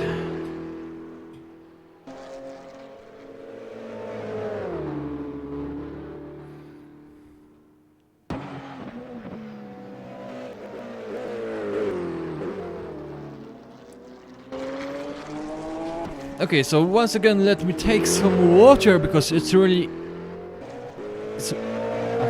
That's actually the longest race I'm commenting here. So, including qualification and the warm-up, formation lap. Definitely we're talking here about 3 hours. Where I think sometimes I'm just screaming, so so then it doesn't work for me. So please give me a few seconds. As we can see, no much fight here presented by drivers. So only I can see the Tomasz Wach getting closer slowly to Piwinski, but let's just give me a second.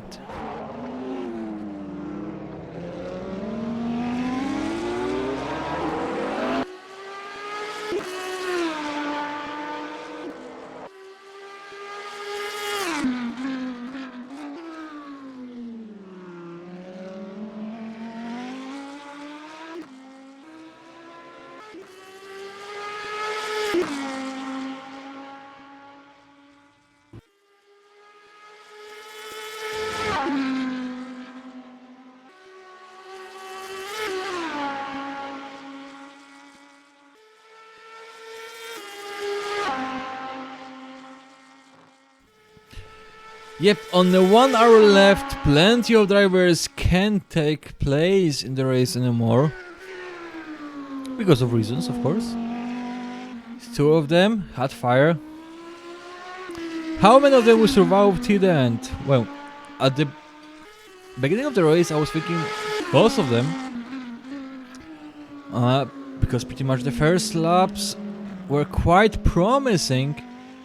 And I was really thinking that all of them can make it. Any bets?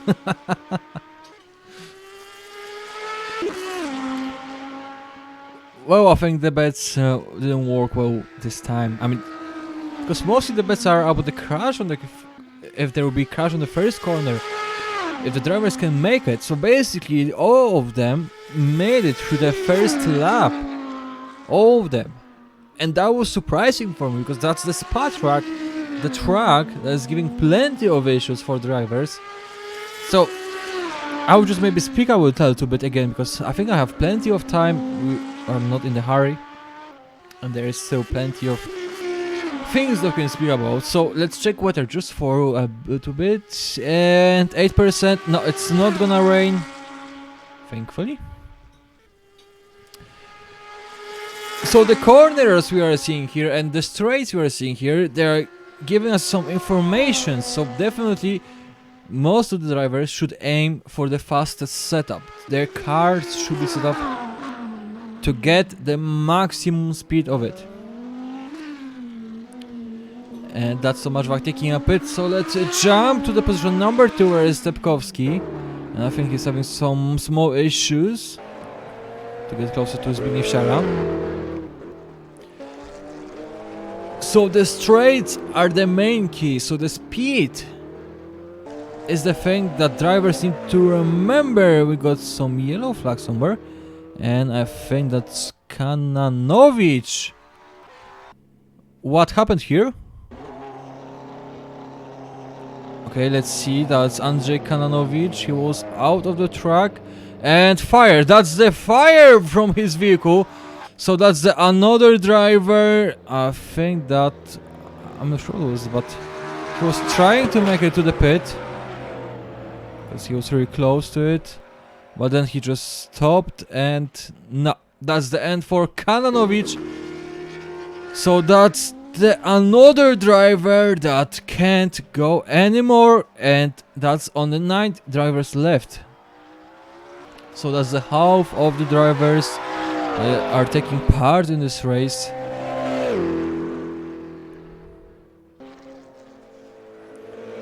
Wasn't expecting that it's gonna happen.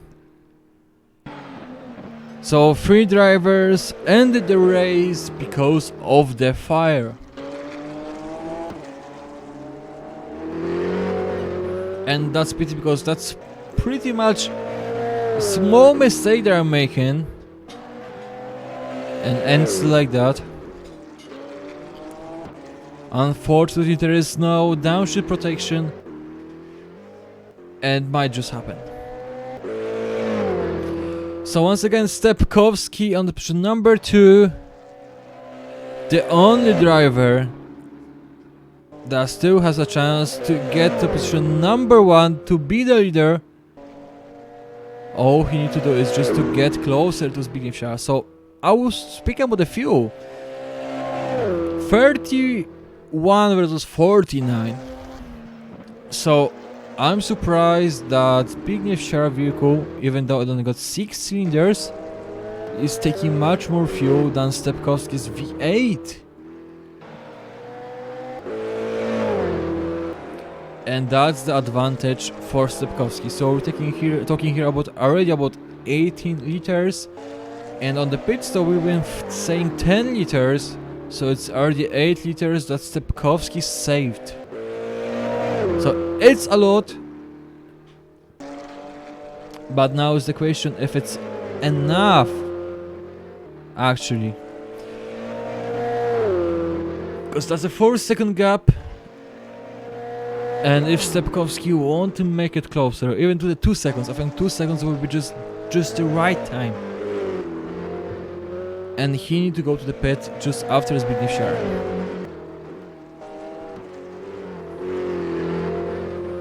"53 minutes to the end of the race." Drivers, I guess, same as me, are already kind of tired of it.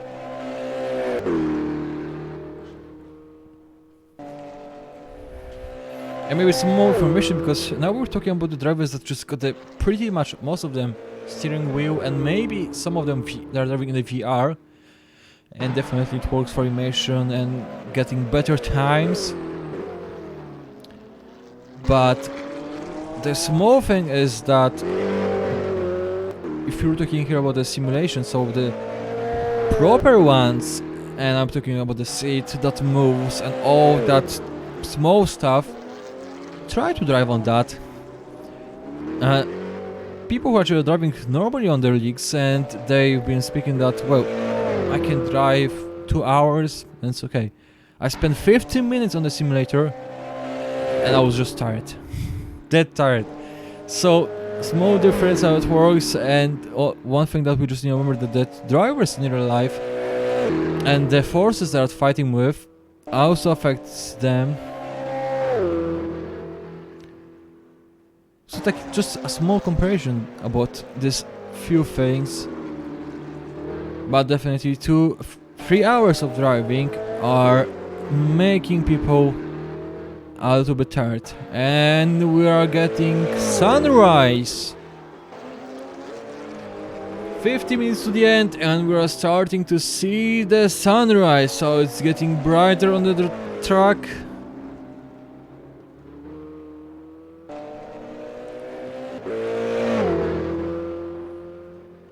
Maybe even a small fog, or maybe it just looks like that.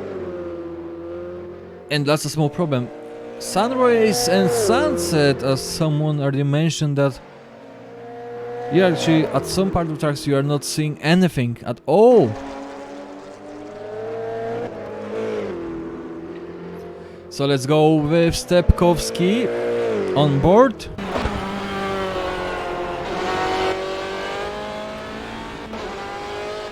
And let's see how it looks like from his perspective.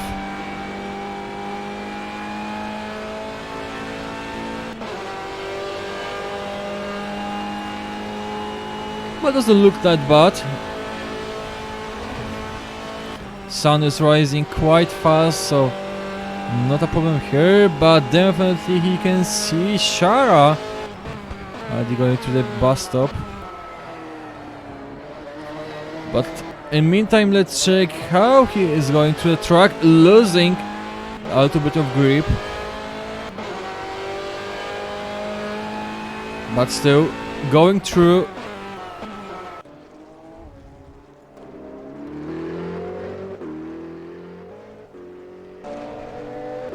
3.5 seconds of difference between him and Shara, so still it's not enough. Definitely it's about the sectors, definitely it works at some points for him, but then he is losing it, so it might be not the right tempo he had before. Or maybe it's just Shara much faster.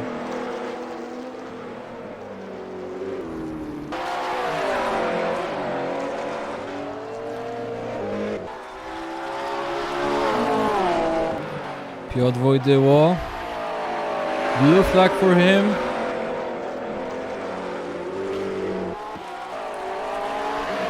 Thankfully he's just letting him go, but it ended quite bad for him. Because Shara lost a lot of time there, overtaking slower driver. And that's a chance for Stepkowski, because now he's below 3 seconds. As we've seen, there were flashing lights, Shara flashing lights, and same Stepkowski. I'm sorry, the driver that he was just overtaken, I just forgot who it is.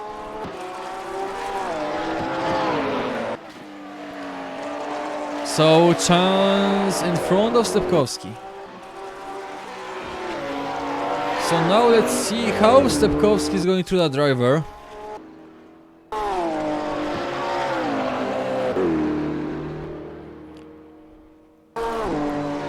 Because this time between him and Shara is slowly melting.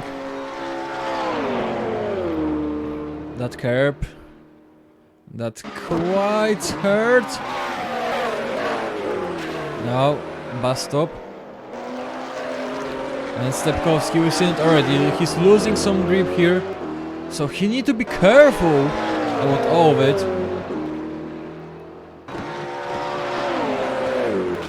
Now Lasoris. And Stepkowski. Wow, beautiful. And the smoothness, how he made it. But now again, 3 seconds, he lost some time here. Straight, so a rouge looks better for Stepkowski. Now the straight. Still getting closer, and now Shara is getting the speed, so he is flying away. But the corners are for Stepkowski.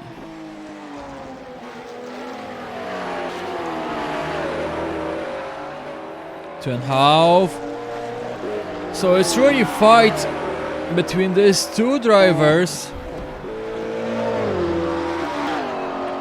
Marek Cieślak losing 1 minute 23 seconds to Stepkowski. So that's plenty of time and it's not gonna change, at least not now, unless some miracle will happen. Tomasz Wach 9 seconds behind Piwiński, and this time gap is increasing.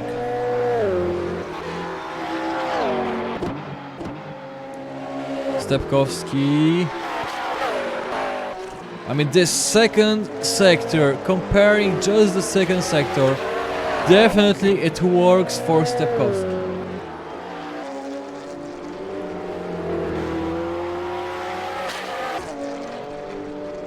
Yes, I'm just looking at the live timing, and the second sector and the first one belongs to Stepkowski. Tomasz Wach with the fastest third sector. So let's see the third sector, let's see the time. But Stepkowski is actually getting closer to Shara. And Stepkowski already taking a pit. And I think it's a really good decision. That's a wonderful decision. Because what we're going to see now is Shara will be on the used tires, and now let's see the fuel, because Stepkowski still got plenty of fuel in his tank, and that's just gonna work for him. So now he's just taking the fuel, already got the new tires, so now it's just about getting the right amount of the fuel, and that will be the last pistol for him, and that means a lot of trouble for Shara.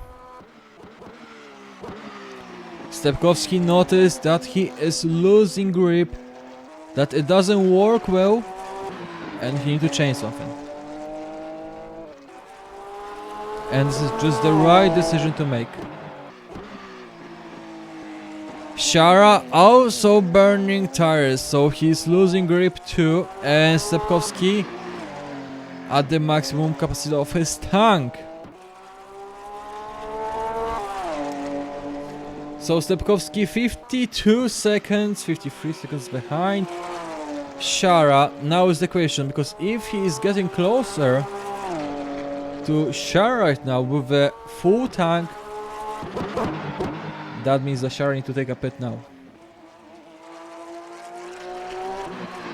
That means that the Shara is really to take a pit now, because every lap that Shara is gonna make means that he's landing on position number 2. Second thing is that he needs to take much more fuel to his tank than Stepkowski did.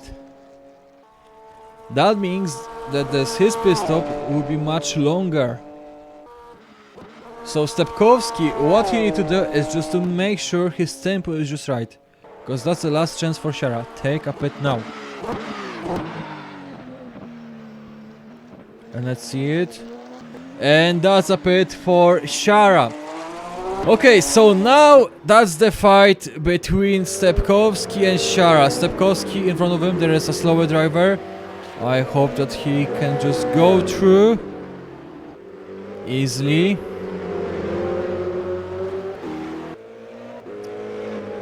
And now is the question, how much time Shara will spend in pit. I'm worried that it might be not enough for Stepkowski to take the first place, but definitely should put him closer. So let's watch Shara. He's still in the pit, taking the fuel. Stepkowski on the bus stop, and he knows that he's fighting, and Shara is starting. Oh, it will be fight for seconds. It will be fight for seconds, but the corner that Stepkowski needs to make is much worse for him. Now let's see the difference of speed. 2 seconds between Stepkowski and Shara. So now it's about who is the faster driver. Yellow flag somewhere for a second, and let's check the fuel. I can't even calculate. I'm not sure.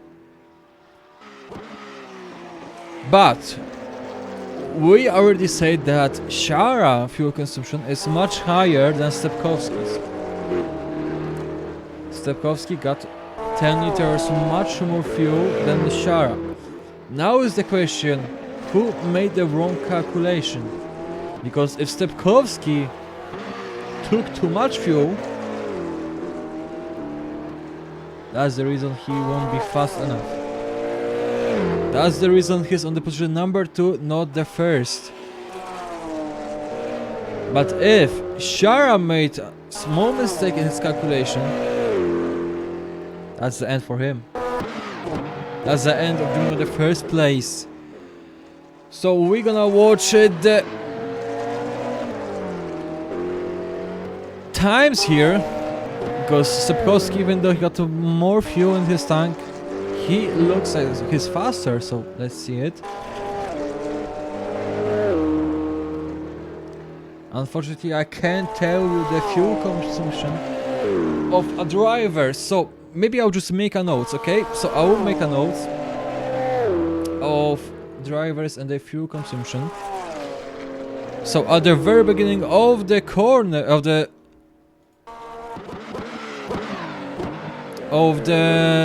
lap, I'm gonna, okay, so let's say how much fuel got Shara? That's 91.7, and he's starting the lap. Okay, and that was 111 for Stepkowski. Okay, now let's see the difference in the fuel consumption per lap, and it will be very. It won't be accurate at all. Stepkowski, the fastest lap on the fastest sector, first sector, and he is the fastest here. Okay, so that's another information that Stepkowski is actually getting the right tempo, and he's getting closer to Shara.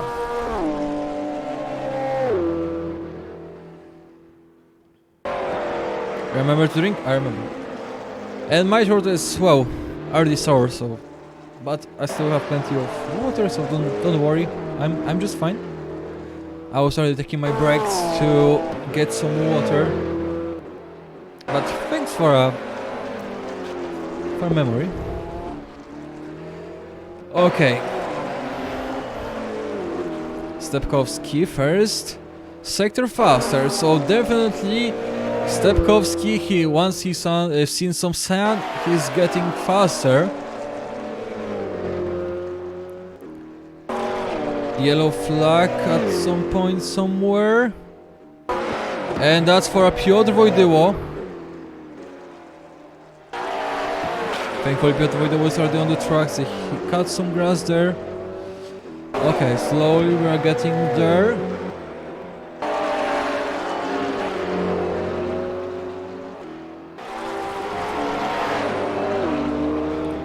So now we're gonna check how good I'm at the math. So 91.7 it was for Zbigniew Shara, 111 was for Stepkowski. Good overtaking the slower driver. Okay, and we are getting there.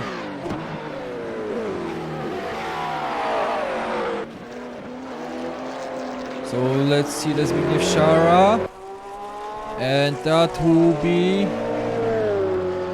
87 liters and 106.6 for Stepkowski. Now, simple math. So 4.7 liters of fuel consumption for Shara.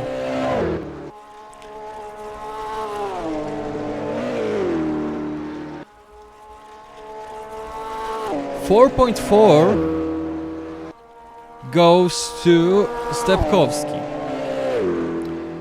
We are having 37 minutes to the end of the race. So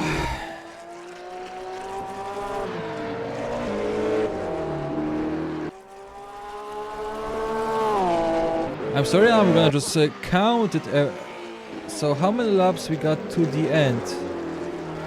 Because that's the question we should have here.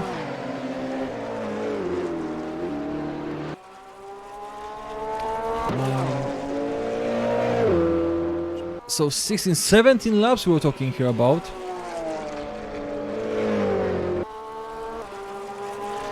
And I think the right amount of fuel belongs to Zbigniew Siara. So Stepkowski made a mistake. So I think that Siara still got like a pretty much 5 liters to the end of the race. 5 liters for Siara to the end of the race. So that means that Stepkowski took too much fuel, and that's the issue. As far as I didn't make any mistake in my math, but it looks like that's how it's gonna look like. So Siara, even though I think Stepkowski made a better choice. Where is Stepkowski? Did Stepkowski just disappeared? What happened again? Let's see. He's just behind Siara. Quite smooth here, okay. He sees Siara all the time.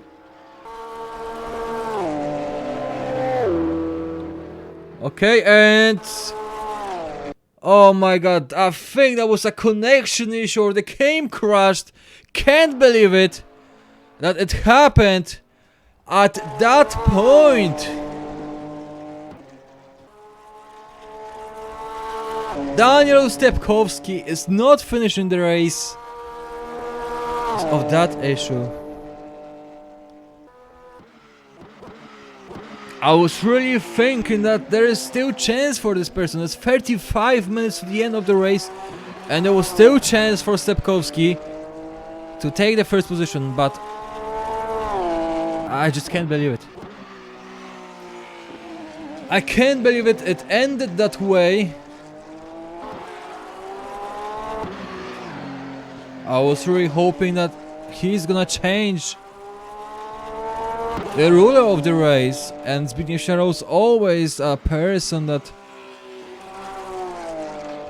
was in the first position, always on the top. And now I see something like that. Such a pity it happened. I'm quite speechless about it. I'm really quite speechless about it. I was really hoping for Zbigniew Siara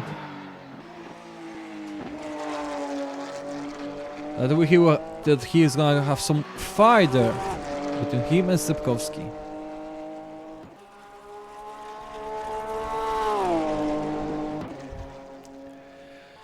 So this is how it ends the fight for the first position. Zbigniew Siara now can just drive carefully, respect the tires. 33 minutes to the end of the race. And the whole track just for him. Piwinski 50 seconds behind Siara. And really, Siara can slow down, make sure that his tires are just in the right state and nothing wrong will happen with.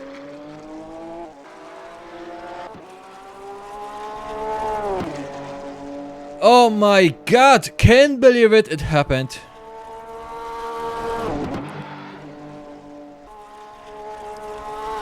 Marek Cieślak 8 seconds behind Tomasz Wach, but still quite far. So now I'm just praying for rain. No, there will be no rain. 7%, so not gonna rain to the end of the race.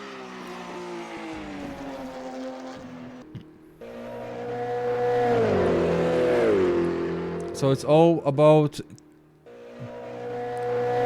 making sure that these drivers will get their points to the end of the race. Because that's the only thing they can do right now. Make sure that all these points will be delivered and just will make a difference.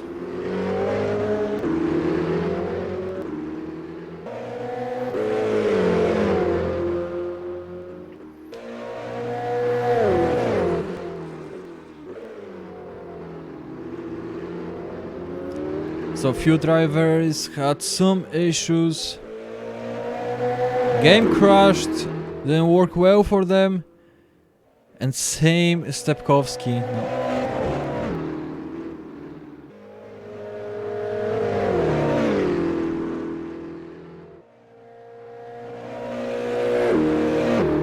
So only 8 drivers are on the track now, and I really hope that the amount of drivers won't decrease anymore, because, well, that should be it.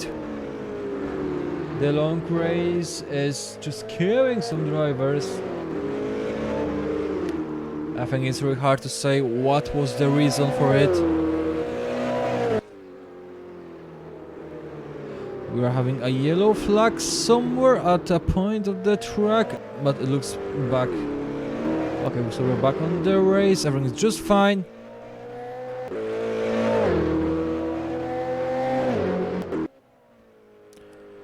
I really don't want to see any more DNFs, and I hope that was the last one I seen. I should already say it before, but I was not expecting that it would be that hard for some drivers.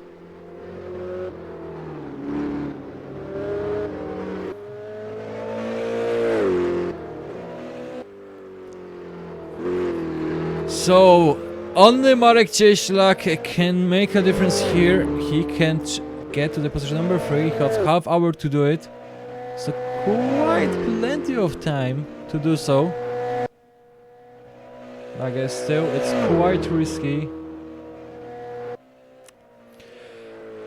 And I was really thinking about the pit stop strategy. So first of all, I really think that the Stepkowski took too much fuel. As far as my calculation was accurate, I think it was. Zbigniew Siara got just enough fuel, and Stepkowski took way too much fuel in his tank. Or maybe he forgot to change some settings and this is how it ended.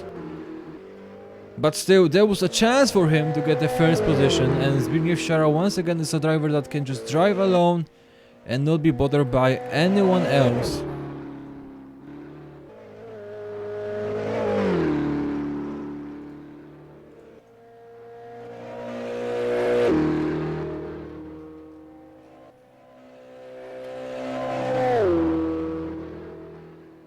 Okay, so as we can see, actually Cieślak is getting closer to Wach. So there is a chance for him, there is an opportunity that's just in front of him. Now is the question if it's actually gonna work.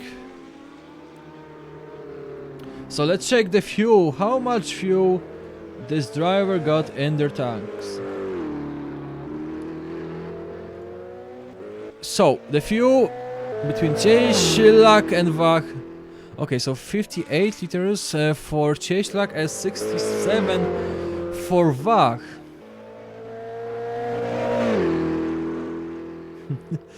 So I was checking that Zbigniew Siara got 5 liters more than is needed to get to the end of the end of the race. So Zbigniew Siara got 67 liters, Cieślak 58. So pretty much Cieślak is on the border. Just remember that Ferrari is not bearing that same amount of the fuel, so Cieślak vehicle is more economic.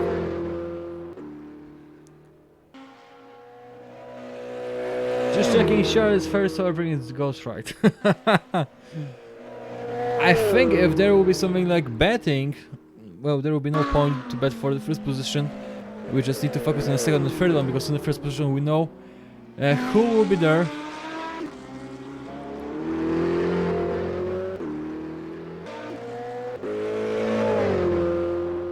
Shh. I hope not. I really hope it's not gonna happen. Yellow flag, Maciarski! What happened, Maciarski? Let's see this on the replay, and there is Maciarski. Looks fine at this point. I got secret button. So that's why my game crashed 2 weeks ago. Maciarski downshift! That shift. Oh my god, a fire! And that was too early. Oh my god. So that's another driver out of the race. So only 7 of them on the track. Zbigniew Shara is having a penalty.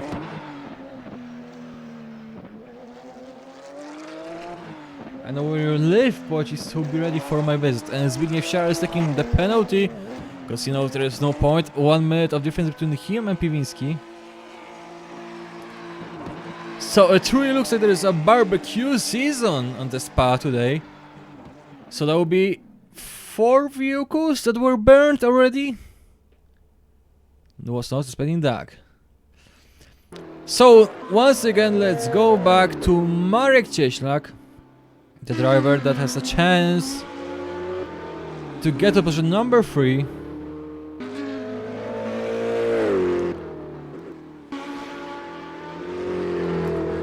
And that's quite a long penalty. I think that's the problem with the pit. Lucky 7. Well, I hope they will make it to the end. So once again, Marek Cieślak, 25 minutes to the end of the race, and he is getting closer to Tomasz Wach. Should I press my button once again?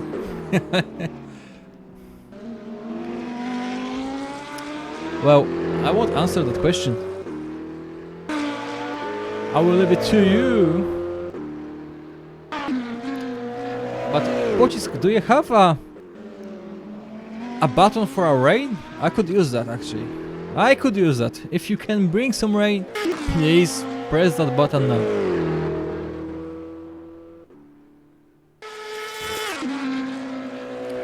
And Cieślak is really chasing Tomasz Wach.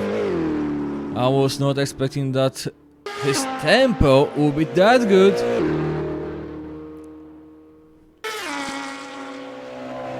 And we're gonna hear that Tomasz Wach and Cieślak are actually these ones that gonna give us some fun here at the very end.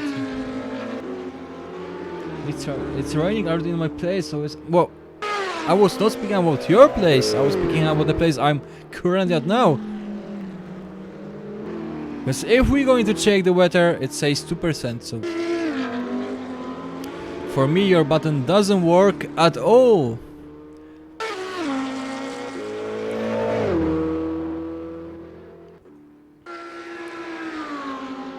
And Marek Cieślak already below 2 seconds to Tomasz Wach.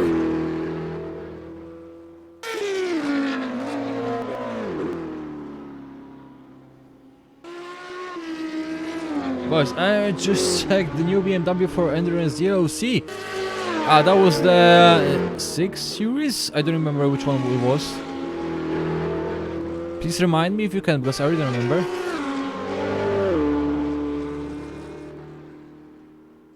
Jensen.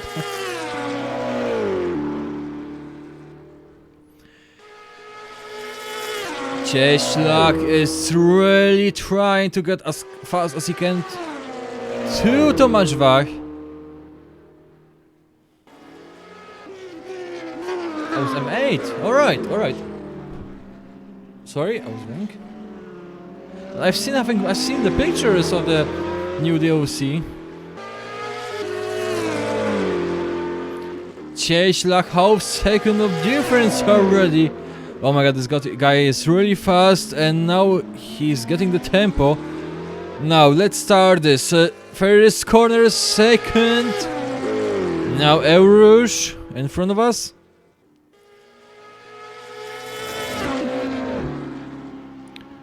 Now Cieślak a little bit behind Tomasz Wach, but I think that was just to make sure that he'll just get through this corner without any issue.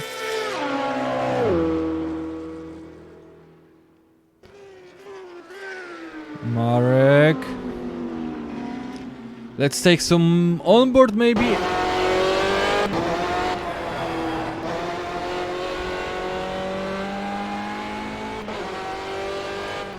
So that's Marek Cieślak. And I think this Lambo is having some issue with the grip. Cieślak, not better, but I think more than the Lambo in front of him.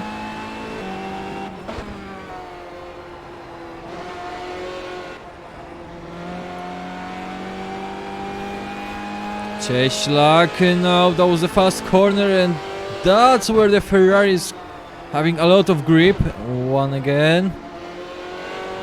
Now it's about finding the space, the right amount of space to fit there and overtake the car in front of them. Okay, Lambo, right rear wheel having some issues with the grip. And now the straight. Small difference.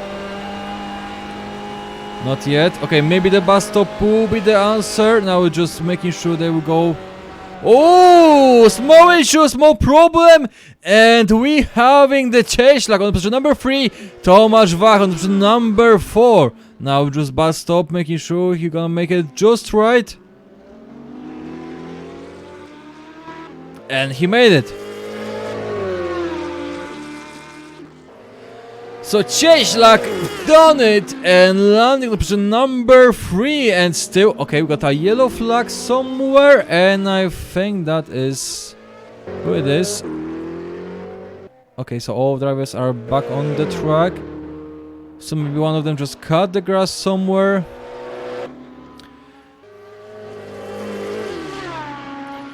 Tomasz Wach.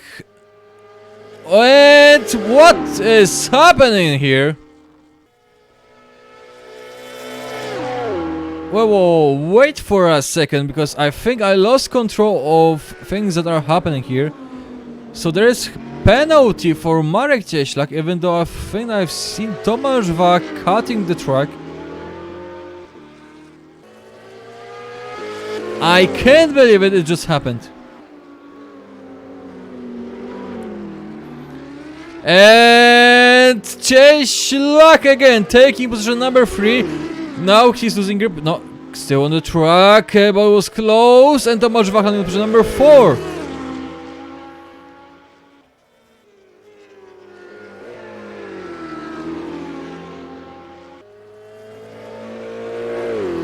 Okay, so I'm waiting for the results, Wojciech.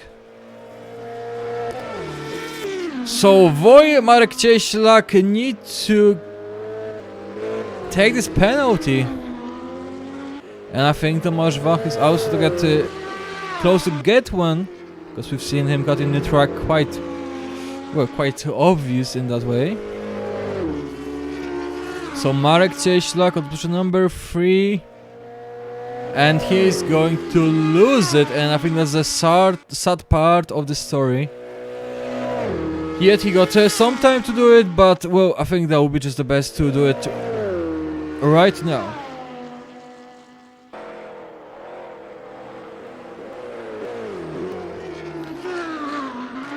And let's see, Marek Cieślak not taking this penalty right now. Tomasz Wach 2 seconds behind him. And Marek Cieślak 7.5 seconds behind Piwinski, but just remember, keep this in mind, this penalty that you need to take.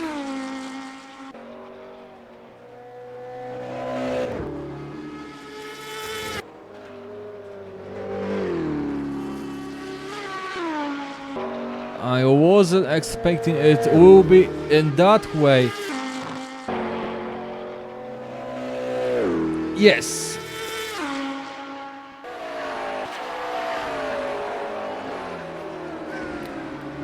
He need to take that penalty anyway, so.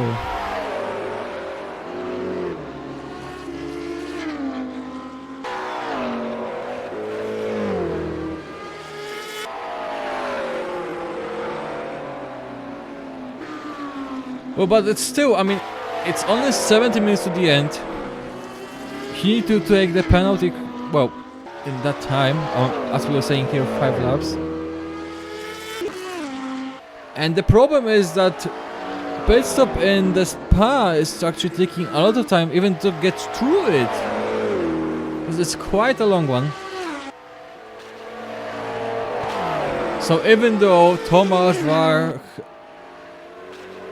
will be quite slow, Marek Cieślak will just make the best laps all the time right now. It won't be enough to keep the third position, and once Cieślak will be out of the pit, Wach will be just too far.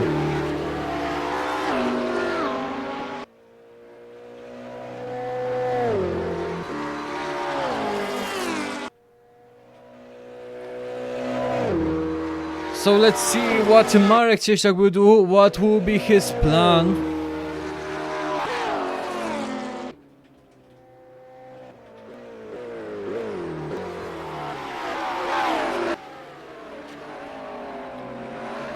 Well, he needs to take this penalty anyway, so I think that will be not the end of disqualification for that race. If I'm wrong, please just let me know. I might be wrong, I'm not sure. I'm gonna tell you that's 100% true, but once he got the penalty during the race, he needs to take it. He can't just forget about it. Even though we can see the tempo between Tomasz Wach and Cieślak, and it's 3.5 seconds. And maybe there is one thing, maybe Marek Cieślak is he's not gonna agree with the penalty that was given on him.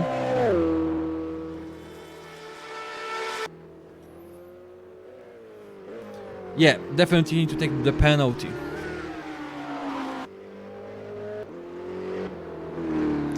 Unless he thinks this penalty that was given on him, Cieślak hitting the wall! No, no, it can happen! It can happen! And it just happened! And I think that is the penalty for Cieślak. And Tomasz Wach once again landing position number 3. Now is the question about Marek Cieślak state.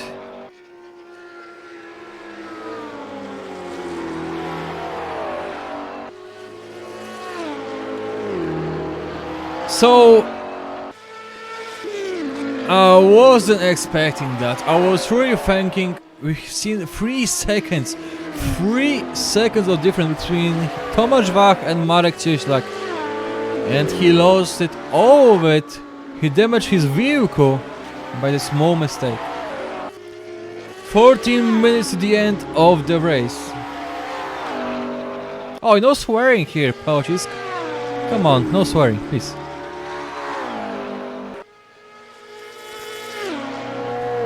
So unfortunately it ends that way, that Marek Cieślak is hitting the wall at the very end of the race after this long race. But it might be, as I was speaking before, because drivers are actually getting tired of this race. And Marek Cieślak still not taking his penalty.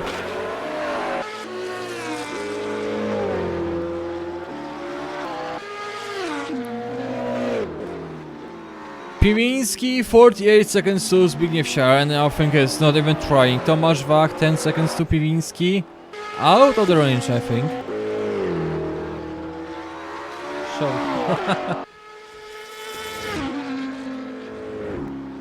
Okay, let's say I believe you.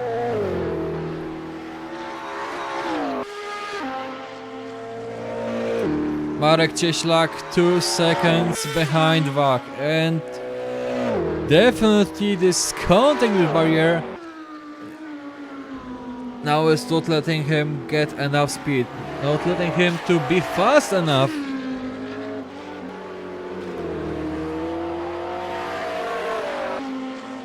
Stepkowski, I think his game crashed. And he had a chance to be first.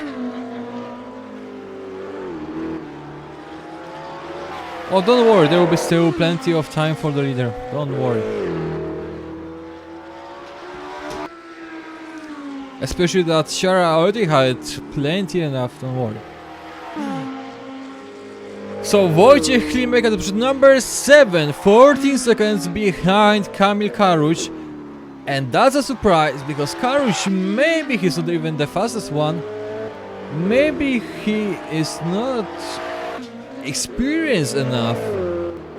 Yet the way he drives, the way he made it to the pretty much end of the race.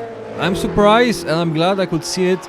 His fight between the other drivers, so that's a big bravo for this driver. So Kamil Karuś on position number 6, 17 seconds behind Piotr Wojtyło. Piotr Wojtyło, well, one lap behind Marek Cieślak. And what I can say, Marek Cieślak, unfortunately it ended quite bad for him. We're talking here about the penalty. It's on him right now. And now then this crash that we've seen. And here he is, option number 4, and I think he's gonna keep it like that. Then Tomasz Wach, didn't see plenty of it. Mostly when we've been talking about Tomasz Wach, we've seen issues with making sure that he's still on the grid, he's still getting enough grip to stay on the track. But still, he's on the position number 3. On the position number 2, no one else but Szymon Piwiński, and we didn't see him at all in this race. And of course, number uno, Zbigniew Siara on the position number 1. So let's check just a few things. Let's check the VMAX. 272 at the pretty much at the beginning of the race. I've seen 269. So small improvement at some part. Tomasz Wach 174. And yes, he's still the fastest driver here. On the straights, fuel 32 liters for Zbigniew Siara. And Marek Cieślak, because of the spin, 25. So 7 liters of difference between him and Zbigniew Siara. So I think that Cieślak needs to slow down a little bit just to make sure he will make it to the end. But how much it was for Ferrari? That was 4.4 liter per lap, I think. It was 4.7 for Porsche, at least for Zbigniew Siara. Okay, so there still should be enough fuel for Marek Cieślak, but quite close to the limit. Yeah, short shifting. Yeah. And I think that was the biggest mistake from Stepkowski, taking too much fuel. I should give Zbigniew very nice.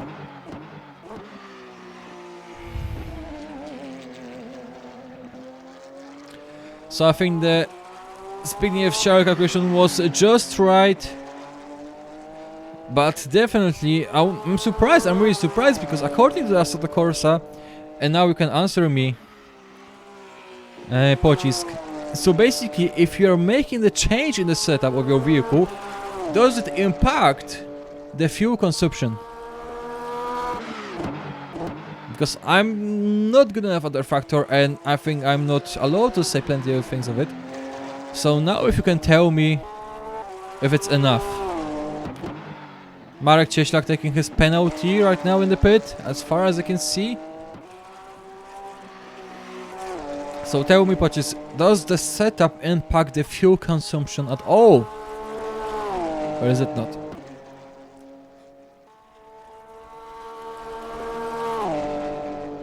Unless you just run away.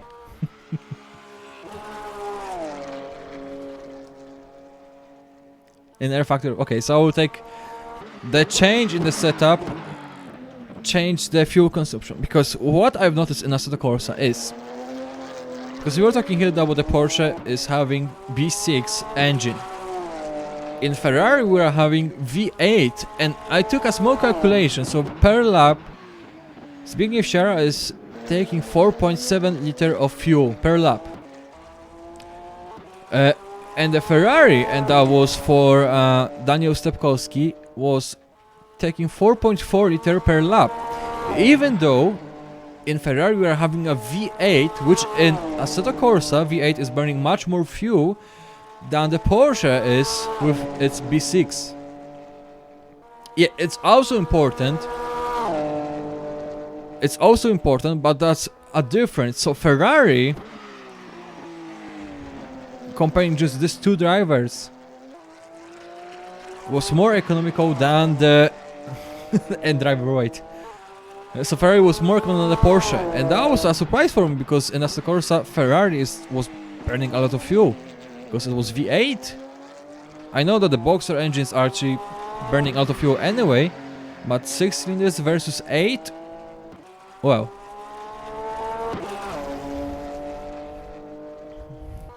So Tomasz Wach is 12 seconds, 12 and a half seconds behind Szymon Piwiński. Then Zbigniew Siara on the position number 1, as we can see, and he is on the screen.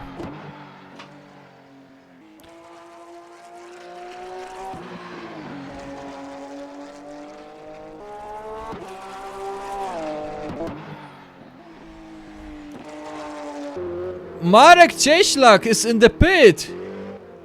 Marek Cieślak is in the pit! And and because of that, now he's on the position number 6. And why he took again so much fuel? Can you see it? Can you see it? Why he took the fuel? No, he was already in the pit. He already took the penalty before. And that was another pit he took. Unless I'm wrong, just let me know. But I think he took another pit. And we can see there's 100 liters of fuel in his tank.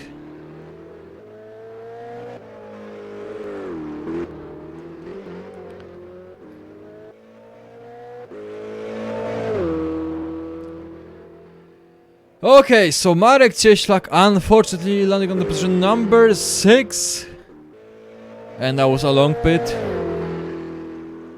So Tomasz Wach position number 3, Piotr Wojda on the position number 4. Kamil Karuś, thanks to that mistake of Marek Cieślak, is landing on position number 5. So a big surprise here is Kamil Karuś.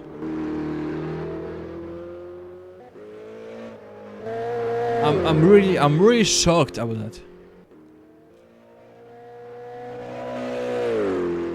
So Zbigniew Siara still on the position number 1, no change here. Piwiński on position number 2, Tomasz Wach on position number 3.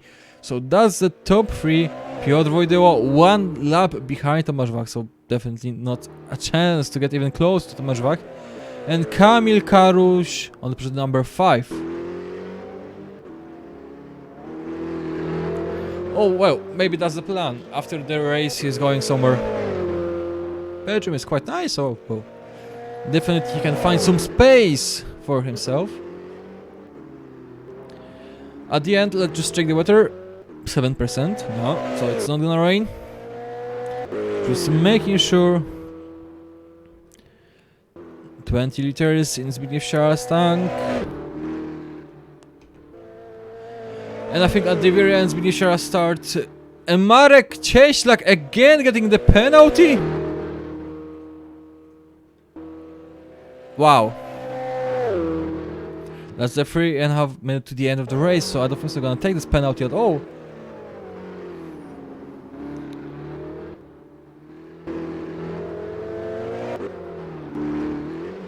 So yeah, once again he got the track.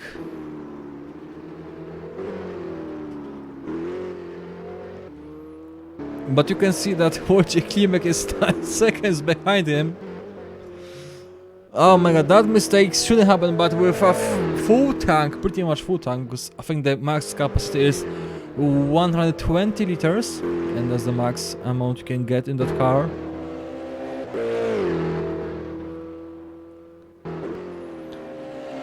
So that means that Cieślak will land at position number 7.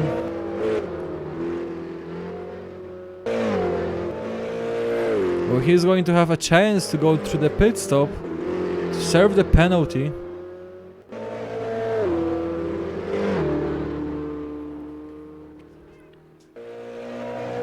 Marek Cieślak now is getting closer to Karuś, and we can see that this time is melting.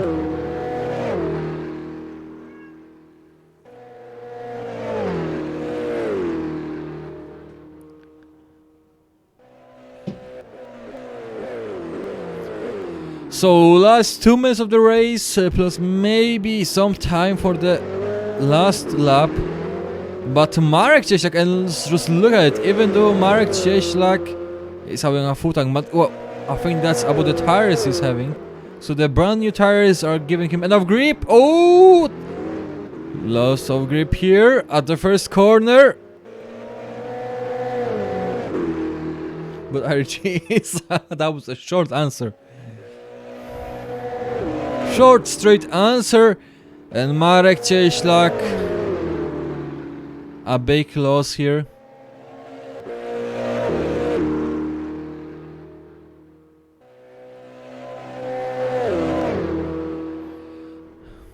On the straights, Cieślak faster than Karuś.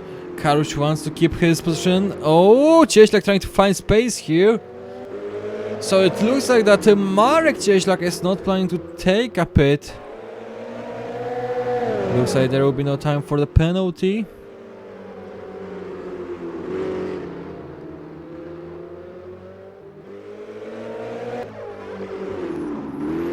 Still close. I hope it won't end, but at the very end, for both of them. Oh, Cieślak! Not enough space, Karuś left him. Still making it somehow. I was thinking it's gonna end much worse. Now we've seen that Karuś was flashing his lights.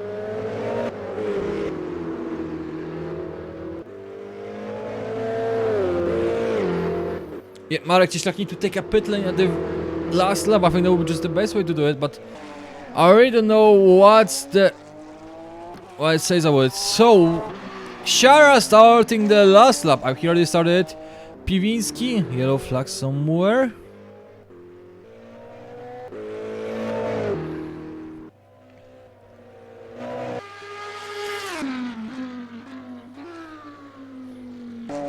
So we are waiting for Zbigniew Shara to get to the end.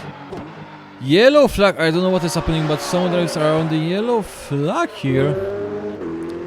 Cieślak still on position number 5, not taking a penalty.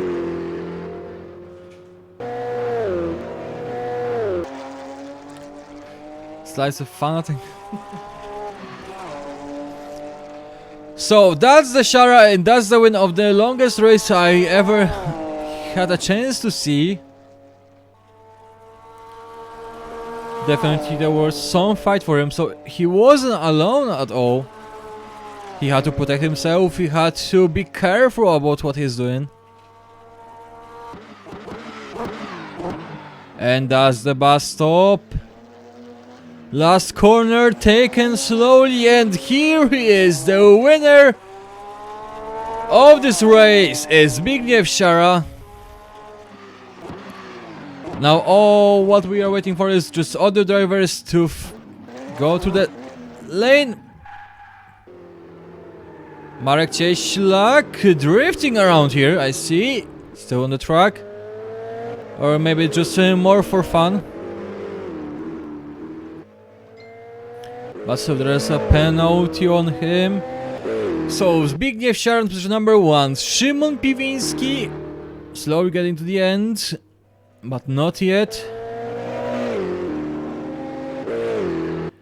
Szymon Piwinski, even though I didn't see him a lot in this race, he's finishing the race on the position number 2. Tomasz Wach, position number 3, and he should really deliver it without any issue.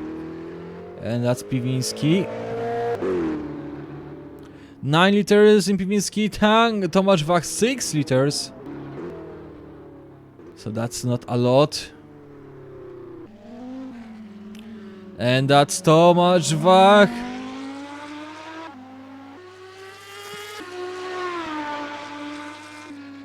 You deserve some fruits. Oh, thank you very much. Can I ask for a banana, please?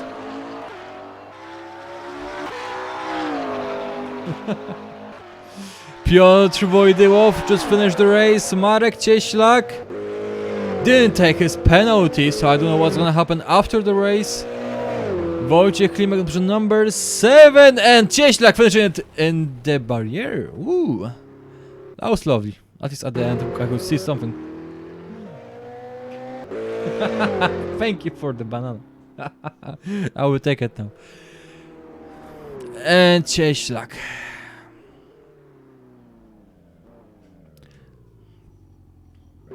Okay. Once again, thank you very much for being here. That was the longest race I ever seen. The longest race I could actually comment, and well, see you next time.